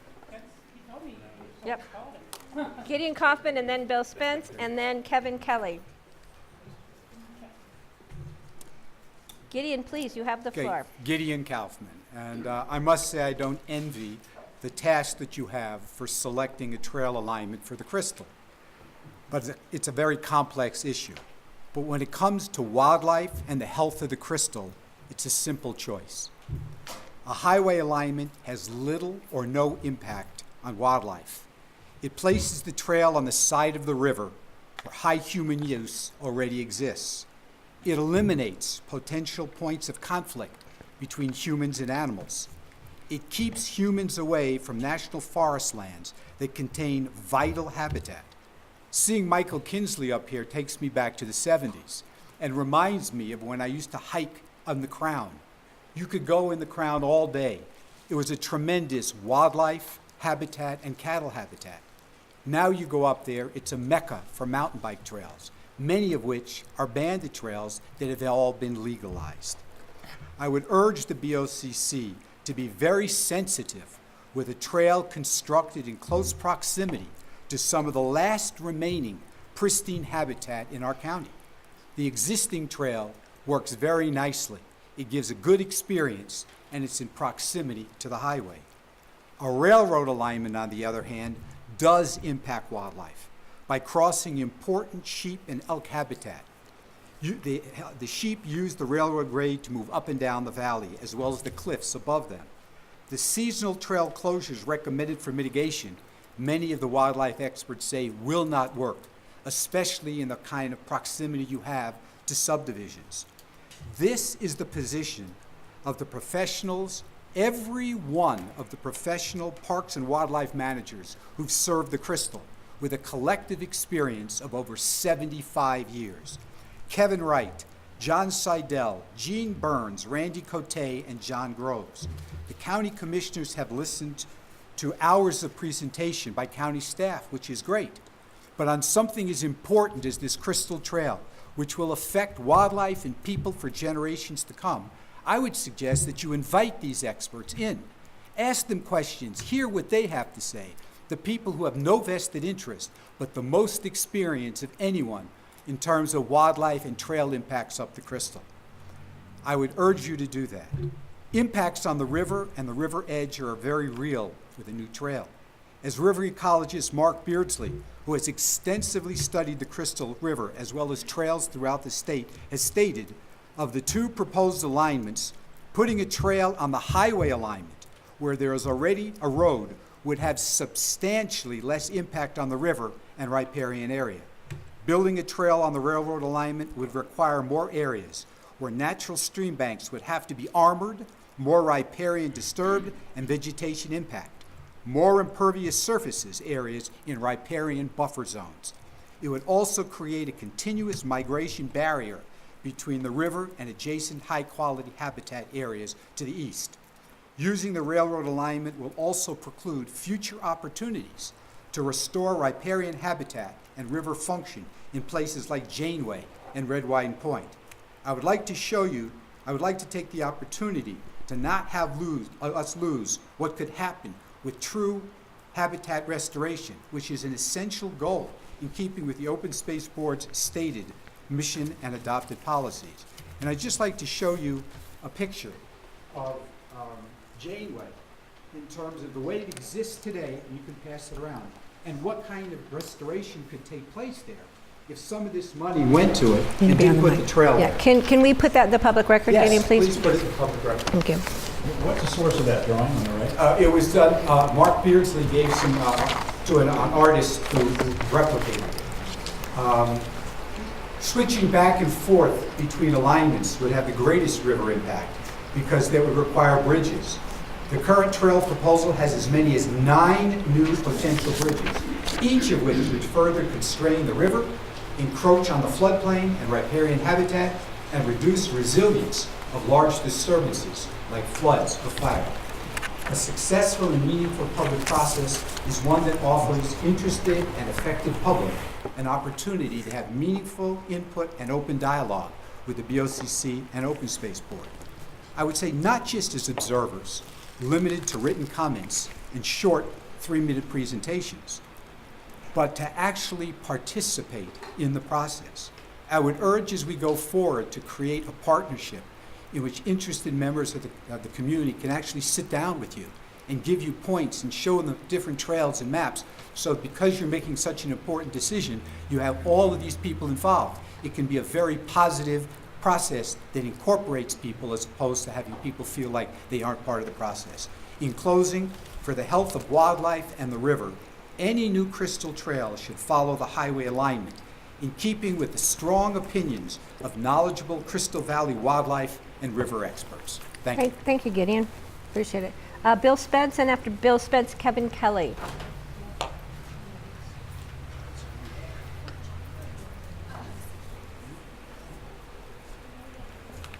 Thank you for having this set of statements. My wife and I used to ride our bikes to Redstone for a sandwich and come back down, but we don't anymore because there's too much traffic. We'd love to be able to do it again. I had a 38 career with the U.S. Geological Survey as a researcher in the geological sciences. And I've been following this whole program very closely. I think that getting a completed trail from now the KOA campground, and by the way, the trail from Carbondale to KOA is a beautiful example of what good engineering and thoughtful trail planning can do. And I expect the same level of professionalism to exhibit itself in the next phases. So getting a completed trail will not only be beneficial for people's health and getting them out off Highway 133, but also get them close to nature and not necessarily power their way along the trail. I want to point out that a trail along the highway, option A, is 6 times more expensive than the estimated cost for option B. And of course, a blend of option A and B will be somewhere in between. The wildlife of the region, of course, we all love. We love our valley. But I think some of the arguments for wildlife sensitivity protection are a bit overblown. I agree with other speakers. East of the Crystal River, we have 2 or 3 wilderness zones, vast federal lands, and the 8-square-mile Wexter Ranch.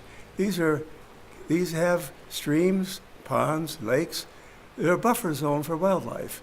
So wildlife cannot be intimidated by, I don't think, by a 10-foot wide bicycle trail with occasional users when they have all that land to the east. Of course, it's been mentioned before, hunting, the impacts of Highway 133, and the residences now on the east side of the Crystal River all impact wildlife far more than a bicycle trail would. So I know there are many trails throughout the mountains of the western slope, some along streams, some through pristine wilderness. And their impact on wildlife is not much, I don't think. So would one more trail do any irreparable harm? I don't think so. So please give your support to the recommendation of the plan submitted by Open Space and Trails. I think that it's cost effective and beautiful and will serve our community well. If this whole trail comes to completion, consider it a legacy for yourselves in Pitkin County and for all the people that live here. Thank you. Thank you. So next is Kevin Kelly and then Chuck Downey, please. Oh, don't tell me somebody left before they can speak. So no Kevin? If Kevin comes, I don't anybody know. If he comes back in, somebody let me know. So Chuck Downey, and then after Chuck Downey will be George Trento. Oh. I'm Chuck Downey. I live about a mile above Redstone on the Crystal, and I fully support the trail. I don't think this thing... It just goes to grassroots, but you need to be there, but just talk louder so we can hear you. I don't think that this is going to have as big an impact from Redstone up as we have heard from Redstone down. But before I go to that, I would like to thank the commissioners. I'm supposing this is your idea to have this today. This is really the first opportunity where I felt comfortable standing up and saying anything. The caucus environment has been very anti all this, so I'm glad you're here. And to the Open Space Board, the Open Space staff, you guys have done an amazing job of taking a complex puzzle with a gazillion pieces and putting up a great plan of how to get at the finish line. So thanks a lot. Okay, what I really want to talk about, though, today is from Redstone to the top of McClure Pass. I think this is the simplest of all of the segments that are there. I think that it is the least controversial. I think a lot of the issues that you've heard today on the negative side apply somewhat, but largely not. But there is some issues that I would like to point out. One of them is the advantage to the Redstone to the top of McClure Pass. The key advantage is that it is a linkage of trail that if nothing else is built, it serves a very useful purpose for those that are in the Redstone area. So who's in the Redstone area? Well, there are 4 subdivisions that are immediately right there, and then there's the Redstone community. So this is probably the largest concentration of people in the Crystal River Valley, and it gives them a place to recreate. Believe me, I'm a bicyclist, I'm a runner, I'm a hiker. Redstone is the wrong place to do any of that. We only have one real recreation area, and that's going up Coal Basin. So we need this. So let me be specific about some of the issues that are there. There are 7 segments outlined from Redstone to the top of the pass. 3 of those segments are already in, because of terrain conflicts, are already in alignment A, and there's really no choice about that. So 3 of the 7 are really not up for discussion. The remaining 4, let me go through them. The first one is the castle property. I've talked to you, the commissioners, about that. I know that's private land, of course. It has been my suggestion to you, the commissioners, that this is really one that's in your court. I don't think that Mr. Carver is going to voluntarily say for nothing in exchange. I will allow that to go through there. I think it's up to you to come up with some sort of an exchange of some of the things he's asked for in his application, in exchange for giving a access through his property, both to the ice climb that's east of his, of his property, and then along the river. The other 2 that I'd really like to focus on are the Bear Creek and Old McClure Pass roads. Both of those have been cited by some as being wildlife conflicts. I absolutely disagree with that. These are recreation areas that I use a lot in the winter and in the summer, and I can tell you wildlife in those areas, they're just not there. But the good news is these are 2 pieces of the route up the pass that are on Forest Service property, so no private property conflicts there. Also, The old McClure Pass Road is largely exactly in place as it was 20, 30, 40 years ago. So it's very inexpensive to fluff that up and make it into a viable route. It's used a lot by the locals. And then the same thing applies to the Bear Creek. That's an old wagon road, for heaven's sakes. But the grade is still there. So these two are, I consider to be must-gets on the route from Redstone to the top.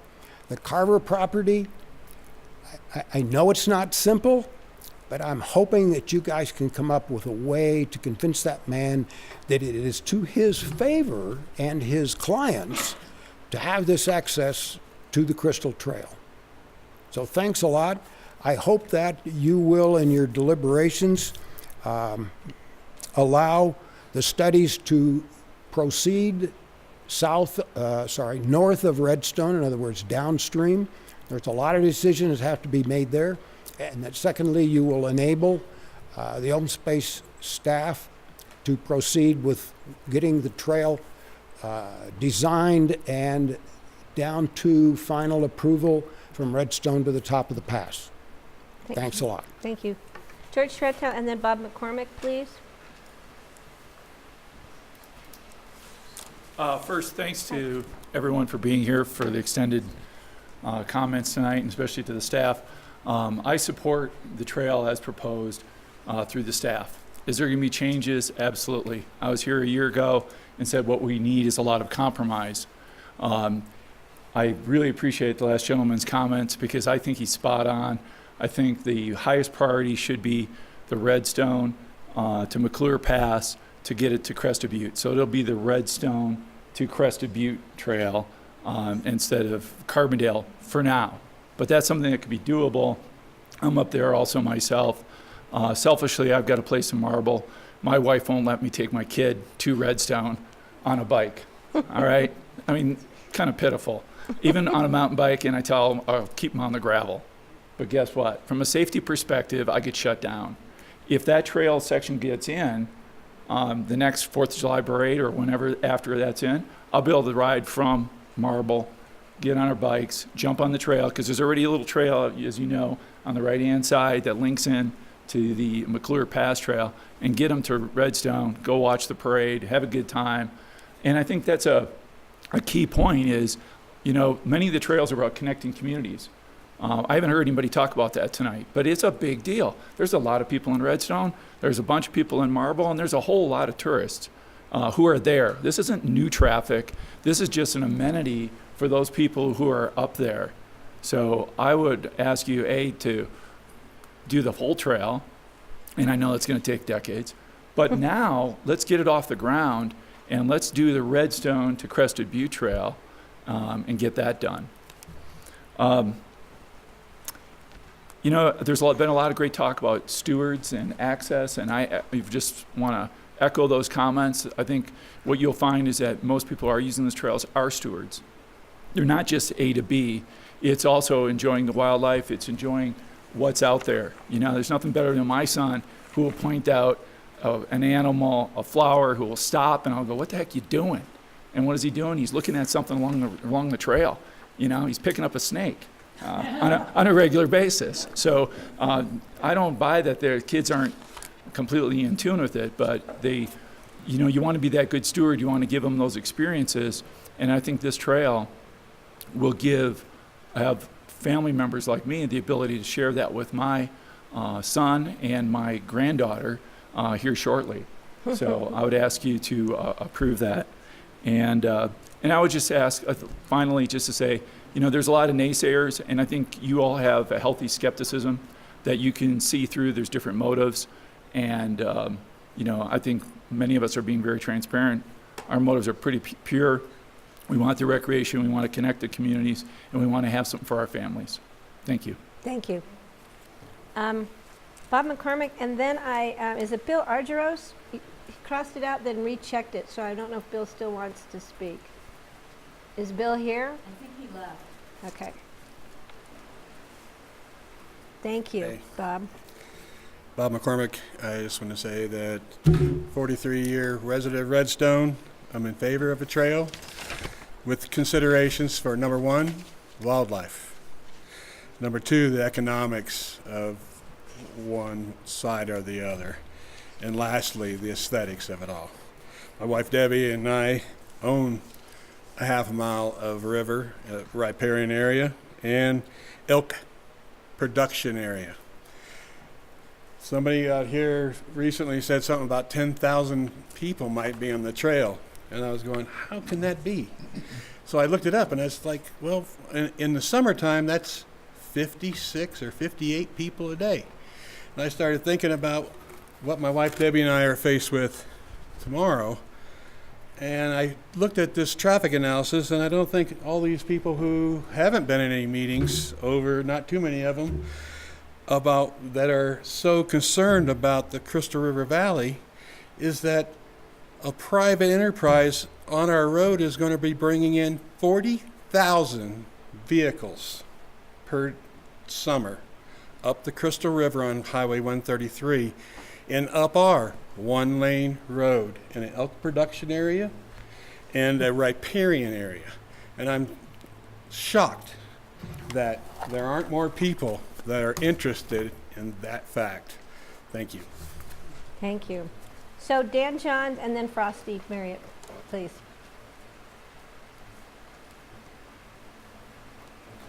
And again, my thanks to everybody for being polite, civil, and patient with us. I'm Dan Johns.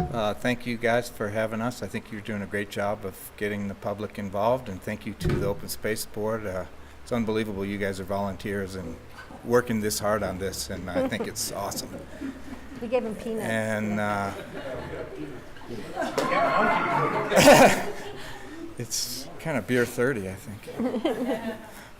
But I'm a huge supporter of open space in the valley. I've lived in Old Snowmass for 40 years, and you know, we're all NIMBYs if your backyard is here and affected by this stuff. And our backyard was affected by the Rio Grande Trail, and you know, prior to that getting paved, that was my own little private open space, and I used it. I rode bikes and walked dogs without leashes, and and got caught. Yeah.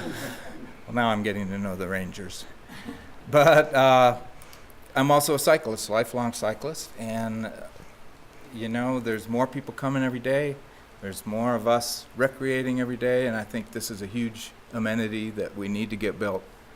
And I think the only sensible thing and the best thing for the trail is to follow the railroad grade as much as possible and minimize the bridges as much as possible. I don't think putting a trail on the highway is a good alternative. I think it's not half as much of an amenity. I think that, you know, I've quit riding the Crystal Valley a long time ago because there's too much traffic on that road. And I'm a road biker, and I like road biking. I choose to do that over mountain biking. But, you know, people are coming. People are going to be using these trails, and it's a huge amenity, and I hope you guys can pull it off. Thank you. Thanks Thank for you. coming. Frosty, please. And then Mike Pritchard following Frosty, please. Well, that was a long way, guys and ladies.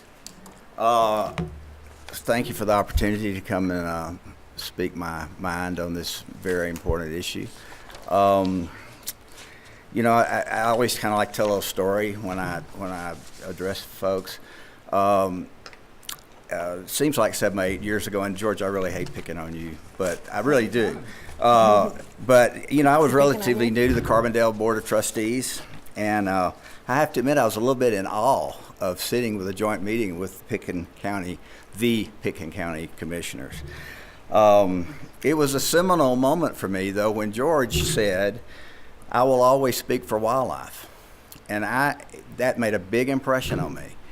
And so that's what I've been doing since, and this is what I'm still doing, is what I'm going to do till I go to glory.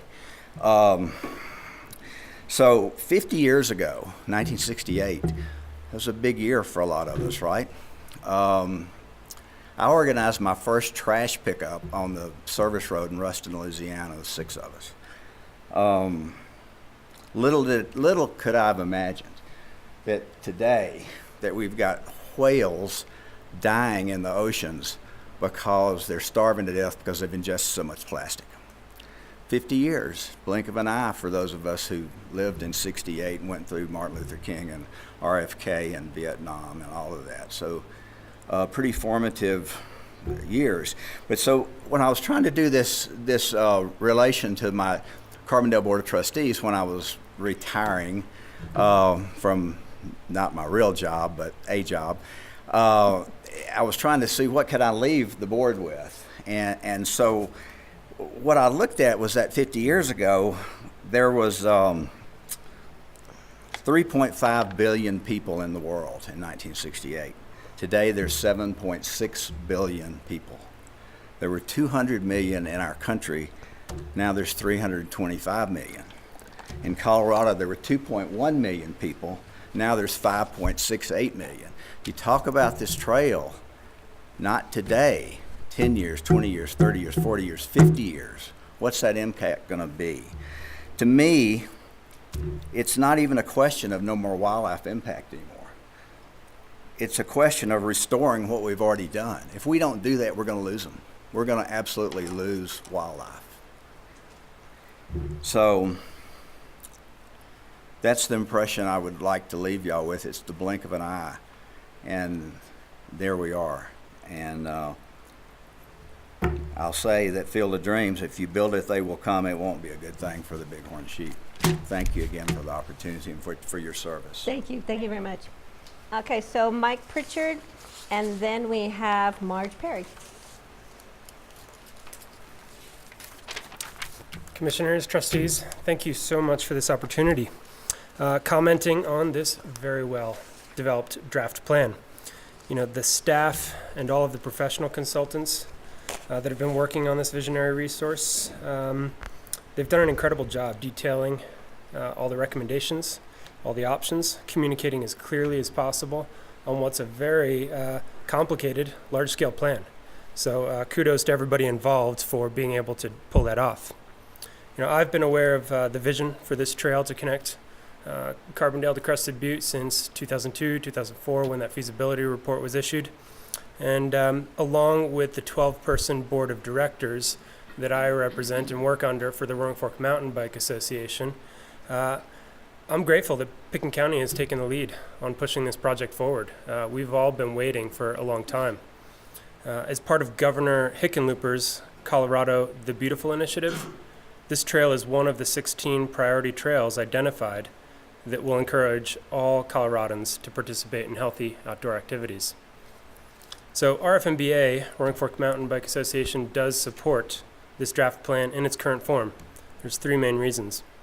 The plan serves as a long-term vision for the overall trail, while appreciating that some segments need more study and time before the ideal alignments are selected, before they are further studied, before they're approved, before they're funded, before they're constructed. So this is going to be a long-term situation. The plan's action items are not just about the trail. The inclusion of the biodiversity preservation and the enhancement studies, the projects, are designed so that the eventual trail is not only a great place for riders and people to visit, but that the surrounding landscape can continue to sustain the wildlife that makes the Crystal Valley such a special place to begin with. The least controversial segments of the trail, the soft surface single track from Redstone to McClure Pass, that's planned to be the first to go for additional review and approval over the coming months and years. This upper section would allow a trail for 14 miles out and back. Right away, that would be a standalone experience. Or, as others have discussed, consider it a valued extension to the Raggeds Trail. And really, it's a Redstone to Crested Butte trail. You know, RFMBA does look forward to partnering with Pitkin County on this project. As the draft plan is finalized and it moves towards reality, we'll do our best to bring funding partners to the table where it's appropriate. And we'll commit our growing trail maintenance efforts to the single track portions of the trail in particular. We have an independent trail agent volunteer program that's now up and running, and we now have a seasonal trail crew that's up and running. These resources can help to maintain the corridor growth, clear the fallen trees, ensure that the drainage points are working. Our outreach and communication efforts will get the message out about the need for respecting the seasonal closures that will be part of this trail system. I'd like to point out that the plan describes that even some of the most controversial trail segments do have public use right now. At the end of the day, this is about shared public use of public lands and creating stewards for the next generation. So thank you so much for working through the details to wisely negotiate agreements, maybe even acquisitions where it's appropriate, so that the final trail, many years from now, can follow the historic rail and road corridor as much as possible. This outcome will keep the trail construction costs down and ensure the highest quality experience for trail users on our shared public lands. So we support the draft plan's detailed recommendations without revision. Urge you to approve. Thank you so much. Thank you. So Marge Perry and then Bill Fales.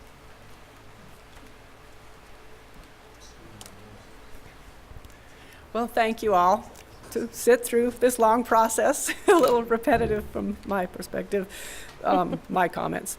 But my concern for wildlife has nothing to do with NIMBYism and protecting my privacy, but I sympathize with people who have a yard in a small lane who will have their lives affected quite a great deal.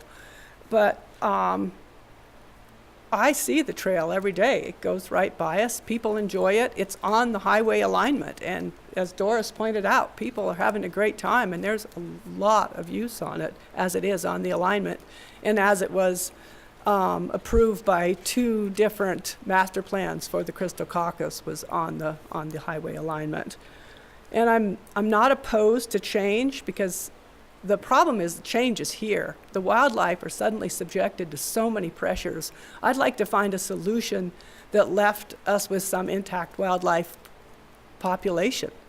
And I think leaving it again on the alignment, highway alignment, would accomplish that way more than opening up whole new territories for people to explore. Just to emphasize it, we have almost no mule deer left on our property, and the elk behavior has just changed radically. They don't leave our hay fields. The cows jump over the fence in the morning when Bill goes to irrigate, and he has to open gates and kind of shoo them along so they get caught in the barbed wire. If they'd go up where they're supposed to be, where all the recreation is, they wouldn't be caught in fences. It's really a challenge to live with the wildlife on your property. It causes a lot, the county has supported agriculture so much, but as far as ranching goes, it's an impact to have them calving. Winter's one thing, but down here year-round is very different. I think it's a worthy goal to provide access for the public. Everybody wants to get out. I think that's great, but again, and people say, well, people are using these trails already, but scale is everything. And scale is only going to go up. We have industrial recreation, and it is only going to escalate more. We have also dozens of trails for the public. They can access land, already. There's the Crown, there's Hay Park, there's Thompson Creek, Bradrich, South Thompson. I mean, we are not short of places to go recreate. Red Hill. So I just hope you'll consider wildlife. I don't think it's being used as a card to protect people. I think it's a really legitimate concern. And I don't remember riding Ian Carney when he was little in harassing the elk, but maybe I did. Listen to these wildlife officials. All of them have the same opinion. It's not appropriate to be on the B alignment. And that's it. Thank you. Bill Fales, and then Pat Hunter. We crossed it off and then rechecked it. Is Pat still here? No. Okay. After Bill will be Jay Engstrom. Hi. Thank you all for coming to Carbondale. It's nice not to have to face the traffic driving up the valley. And thank you, Michael and Amy, for volunteering. I hope you're not having serious second thoughts or doubts about your volunteering. Done after tonight. What? Graham and the other guy. Yeah. I know, but Graham and Wayne know what they're in for. Michael and Olivia are just getting this baptism. I mean, Michael and Amy are getting their baptism now.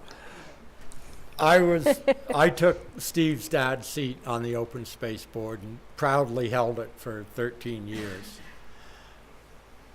I'm saddened by this whole process because I can't remember any other time when I saw more negative publicity about the Open Space and Trails program and their budget, and more people proposing to take the budget, which I think is really needed to protect what we have remaining as open space in this valley. But there's more clamor for using that for other worthy goals than I have ever heard. And that bothers me. I think that, that there's some real pitfalls where you could increase that fervor. One of them, and I thank you, because I think your new master plan says you will not use eminent domain, and I think that needs to be made really clearly, because if there's anything that could do more damage to the good feelings the Open Space and Trails program enjoys, it would be condemning property. So thank you for that.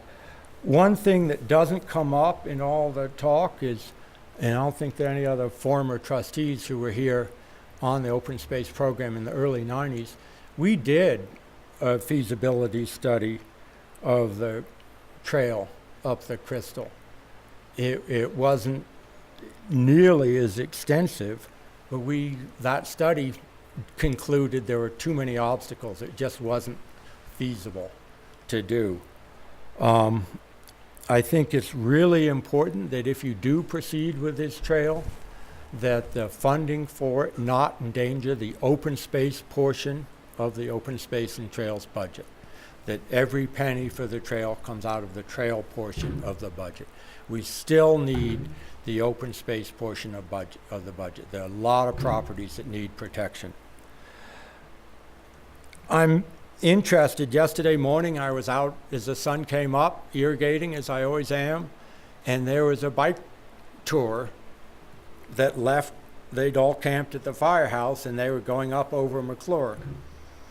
They weren't in big pelotons, if that's the right word, taking advantage of drafting behind each other. They were riding in 1s and 2s and 3s, some 4s and 6s, all single file. I watched with interest because there is a very nice bike trail through my fields. Of the 450 bikers on that tour, not a single solitary one of them used the paved, good, separated bike trail. Every single one of them was on the highway. Every single one. It was astounding. You should have been there to see it. I was out for an hour irrigating, and every single one of them, not one went on the existing bike trail, which is paved and beautifully maintained. I think that was interesting. My biggest concern is wildlife. Is a lot of people have said, wildlife is so impacted by recreation in this valley. As Ian said, Marge said, our ranch has been in Marge's family since 1924. The last 2 years are the first time that I know that elk have calved in our hayfield in that 94 years. And I had 8 cows calve in the hayfield last year. I have 7 calves there this year. Out of 24, so about a 30% cow-calf ratio. The elk have been displaced by recreation. They are down on the private ground. As Ian said, I don't have the luxury of having a crew to have people out in front of me flushing the calves out. But boy, are you sitting on the edge of the seat when you're in the swather cutting hay so that you don't cut a calf, because they are jumping up in front of the swather. It is something totally unprecedented for us. The recreation has just pushed elk so far, and so I think that you need to, I don't have any wildlife training, I just observe, but I've been observing it since 1973 on that ranch. But you have every single DOW, now DPW, wildlife officer who has served this valley in the last 45 years. They are united in saying, go with alignment A. I don't see how you can discount their expertise, their accumulated history and knowledge. So, thank you. Thanks, Bill. Jay, I believe Engstrom, and then we have, last but not least, saving the best, John Hoffman. This is Jay Engstrom. Hi, everyone. Thanks for coming down to Carbondale for us. And you guys are getting close. I guess I'm second to last, so getting there. So close. I guess I just wanted to talk a little bit about, I guess, development in general. I work on a lot of development here in the Valley. I only live here in Carbondale, so I don't live in Pitkin County, but I do a lot of development projects with Pitkin County. And I love working with Pitkin County because they really push developers to, really realize the impacts of all of their projects. And I think that's very important. I mean, Pitkin County is the leader in innovative development on the entire western slope, and I think that's great. And I just want to make sure that this trail is being developed properly. I want to make sure that you guys are collecting a ton of information. I mean, all these people with their individual stories and all of the studies that have been done. I just want to make sure that some aren't overlooked just because they could be taken as an opinion. They are all valid impacts, and I just want to make sure that, as you guys apply this for developers, I just want to make sure that that's applied to the trail itself, because, there are plenty of other towns around that are working on building these trails. Why aren't we the ones that are forward thinking and, the ones that are really making sure that wildlife is a priority? And, we want to encourage other counties to follow in our footsteps. I just want to make sure that we're the leaders, because we can be. And just from a couple other things that some other people have mentioned, I do want to bring up, there is nobody here. I feel like yeah. I'm the youngest person here. And, no offense, but Yeah, that's our question. there's a lot of parts to that, and I don't have the answers. But I just want to be here standing for them because, I guess maybe they weren't able to make it here on a Tuesday at 4 o'clock. I know I have to go back to work after this. So, but my generation and younger generations, they're all into their phones and their Instagram and everything like that. But the most popular hashtag I see all the time is protect our wildlands and protect our public lands. And it's not, we need more access to public lands, hashtag we need more access. It's not hashtag we need more trails, it's protect our public lands. And my generation and the younger generation, I think they're very understanding of compromise. And they're very understanding that, if we are right next to the highway, it's not that big of a deal because it was a compromise. And we're doing it because of what we believe in. And I don't know, I think that my generation is probably the one that will end up using the trail the most, considering it could be 20 years down the road or something like that. I mean, I'll barely be biking at that point, but I'll be crawling up those hills. You and your grandkids. But yeah, I don't know. I know that they aren't here right now, but at the same time, I feel like they're the ones that opinion really matters on this, and I would love to see some sort of outreach to younger generations. I'm not sure how to do that, but it might be a matter of using Instagram and using some way of reaching out to younger generations, because free beer. I'll always go to an event that has free beer. But yeah, thank you. Thank you very much. John Hoffman, and when John's getting up here, is there anyone else in the room who did not sign up to speak who would like to speak at this point? Seeing that I'm losing my voice from listening to you speak. Okay, great, thank you. All right, John, floor is yours, sir. Well, thank you all for coming. I'm really glad to see Steve here. God love you, you're a hardworking person, and you show up at the end of it all. Thank you. Okay, so how many people here know of a national park or wilderness area that doesn't have trails going up the main drainages or down the main drainages or over the tops of the mountains? Raise your hand if you know of a national park or wilderness area that doesn't have that amenity. Okay, so somebody? Wilderness areas, the same. No, we put trails up the main drainages of just about every area that we can have access to. That's the Forest Service's mission, that's BLM's mission. And that's the National Park mission, to put people in contact with nature, because they know that by contacting people with nature, it educates them, it gives them buy-in with nature, it makes them want to preserve that nature. And that is a good thing. That's a valuable thing. And, you know, there is only one alignment in our valley that we can develop to put a trail up the river that doesn't require further development. It's obvious. There's only one alignment that doesn't require developing over the river, under the river, blowing out hillsides, or anything. It's already there. It's already intact. And it is worth it. It is such an incredible asset for us. We need to use it. Just like the Rio Grande Trail. I remember some of you were on the board of RAFTA when the Rio Grande Trail was being built. And we know how many people showed up saying this was going to hurt wildlife, it was going to defeat the purpose, it was going to bring in slews of people, it was going to destroy the valley, but it didn't. It didn't. It gets good use. A 5-year wildlife study showed that it didn't adversely affect the wildlife. My own observations have shown that it's actually enhanced the wildlife interaction with people.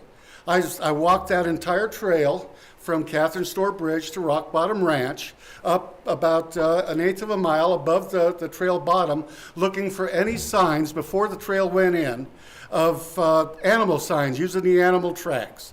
Not a single one.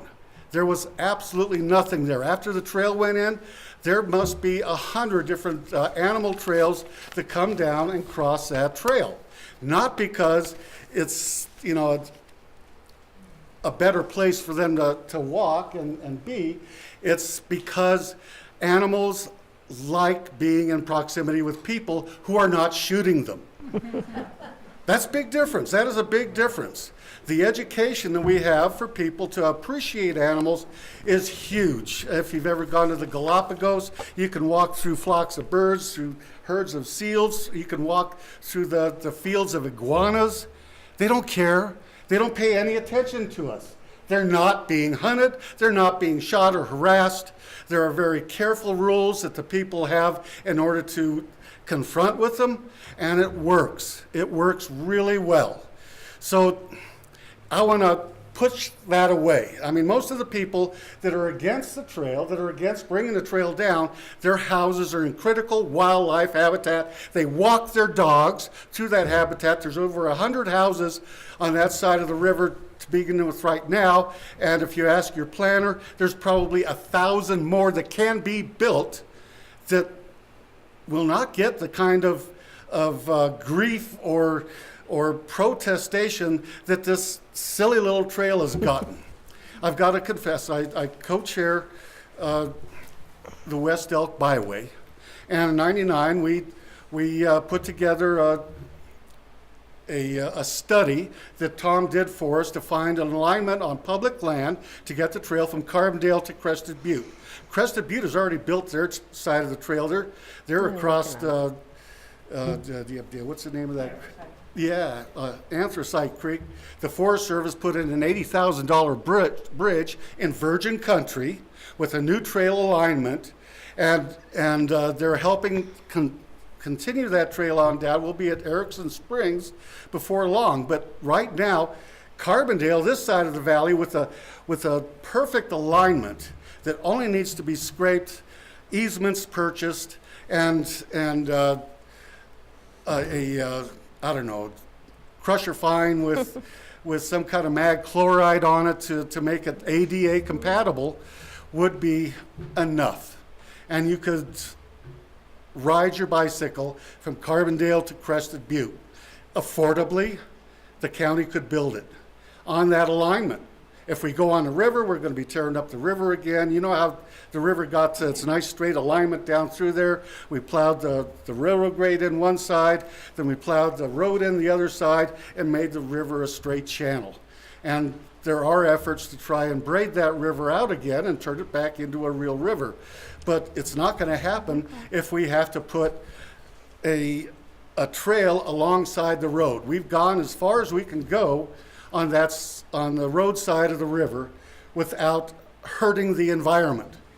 And now we've got to do the obvious thing, the easy thing, the thing that makes the most sense, and try to acquire some of that alignment over there and utilize it.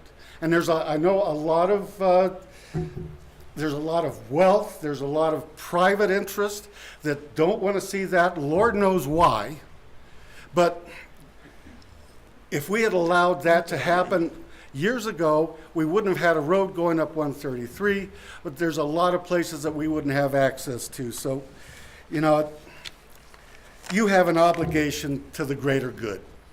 And you need to use that obligation. You have an obligation to the future. People need to have that multimodal transportation track to go up over the hill. So thank you, John. Let's grab the horse by the tail and push it on through and appreciate all the people that have shown their concern, and yet we still have to do the wise thing, the right thing. Thank you, John. Okay, in closing, I've been timing everybody, so please know that I have really, some people seem to be longer or shorter than others, but I've been getting everybody this fair realm. I've been using my egg timers. Better than technology. So in wrapping, I want to thank everyone again for being civil, for being patient, for listening quietly, for speaking their minds. And then I want to turn it just to Gary Tannenbaum from Open Space and Trails. Gary, can you just give us some possible next step options so the public is aware of what we're going to be doing from here on for the next short period of time? You need to be on the mic there, Gary. Oh, sure. So, like I said 3 hours ago, which we most probably forgot about, everything that we have done is online, and it's on pitkinostprojects.com. The link to the survey is at that website, and then you can complete the survey and give us your opinion. And public comment is going to be open till July 27th. And so after that, the commissioners and the Open Space Board will see every single comment that's come in. We've already received a significant amount of surveys to date, so we're hoping in the next month we can get some more. So, you know, and we do work through Facebook and Instagram, and we work through a lot of different channels. So what we're finding is a lot of the younger generation likes to just comment online, and I have not been able to get them to come here. So thank you for coming, but trying to get more of them to do this kind of public comment is not the easiest, but they are commenting. So anyway, that's it. And also, staff is always here to answer questions. We are happy to talk to anyone. We're meeting with some homeowner associations. We met with advocacy groups. We're happy to talk. If you have questions, please direct them to it. You can find all of us through that pitkinostprojects.com, and we're there. So thank you. Thank you all. We really do appreciate it. Thank you, and I'm sure we'll be meeting again soon.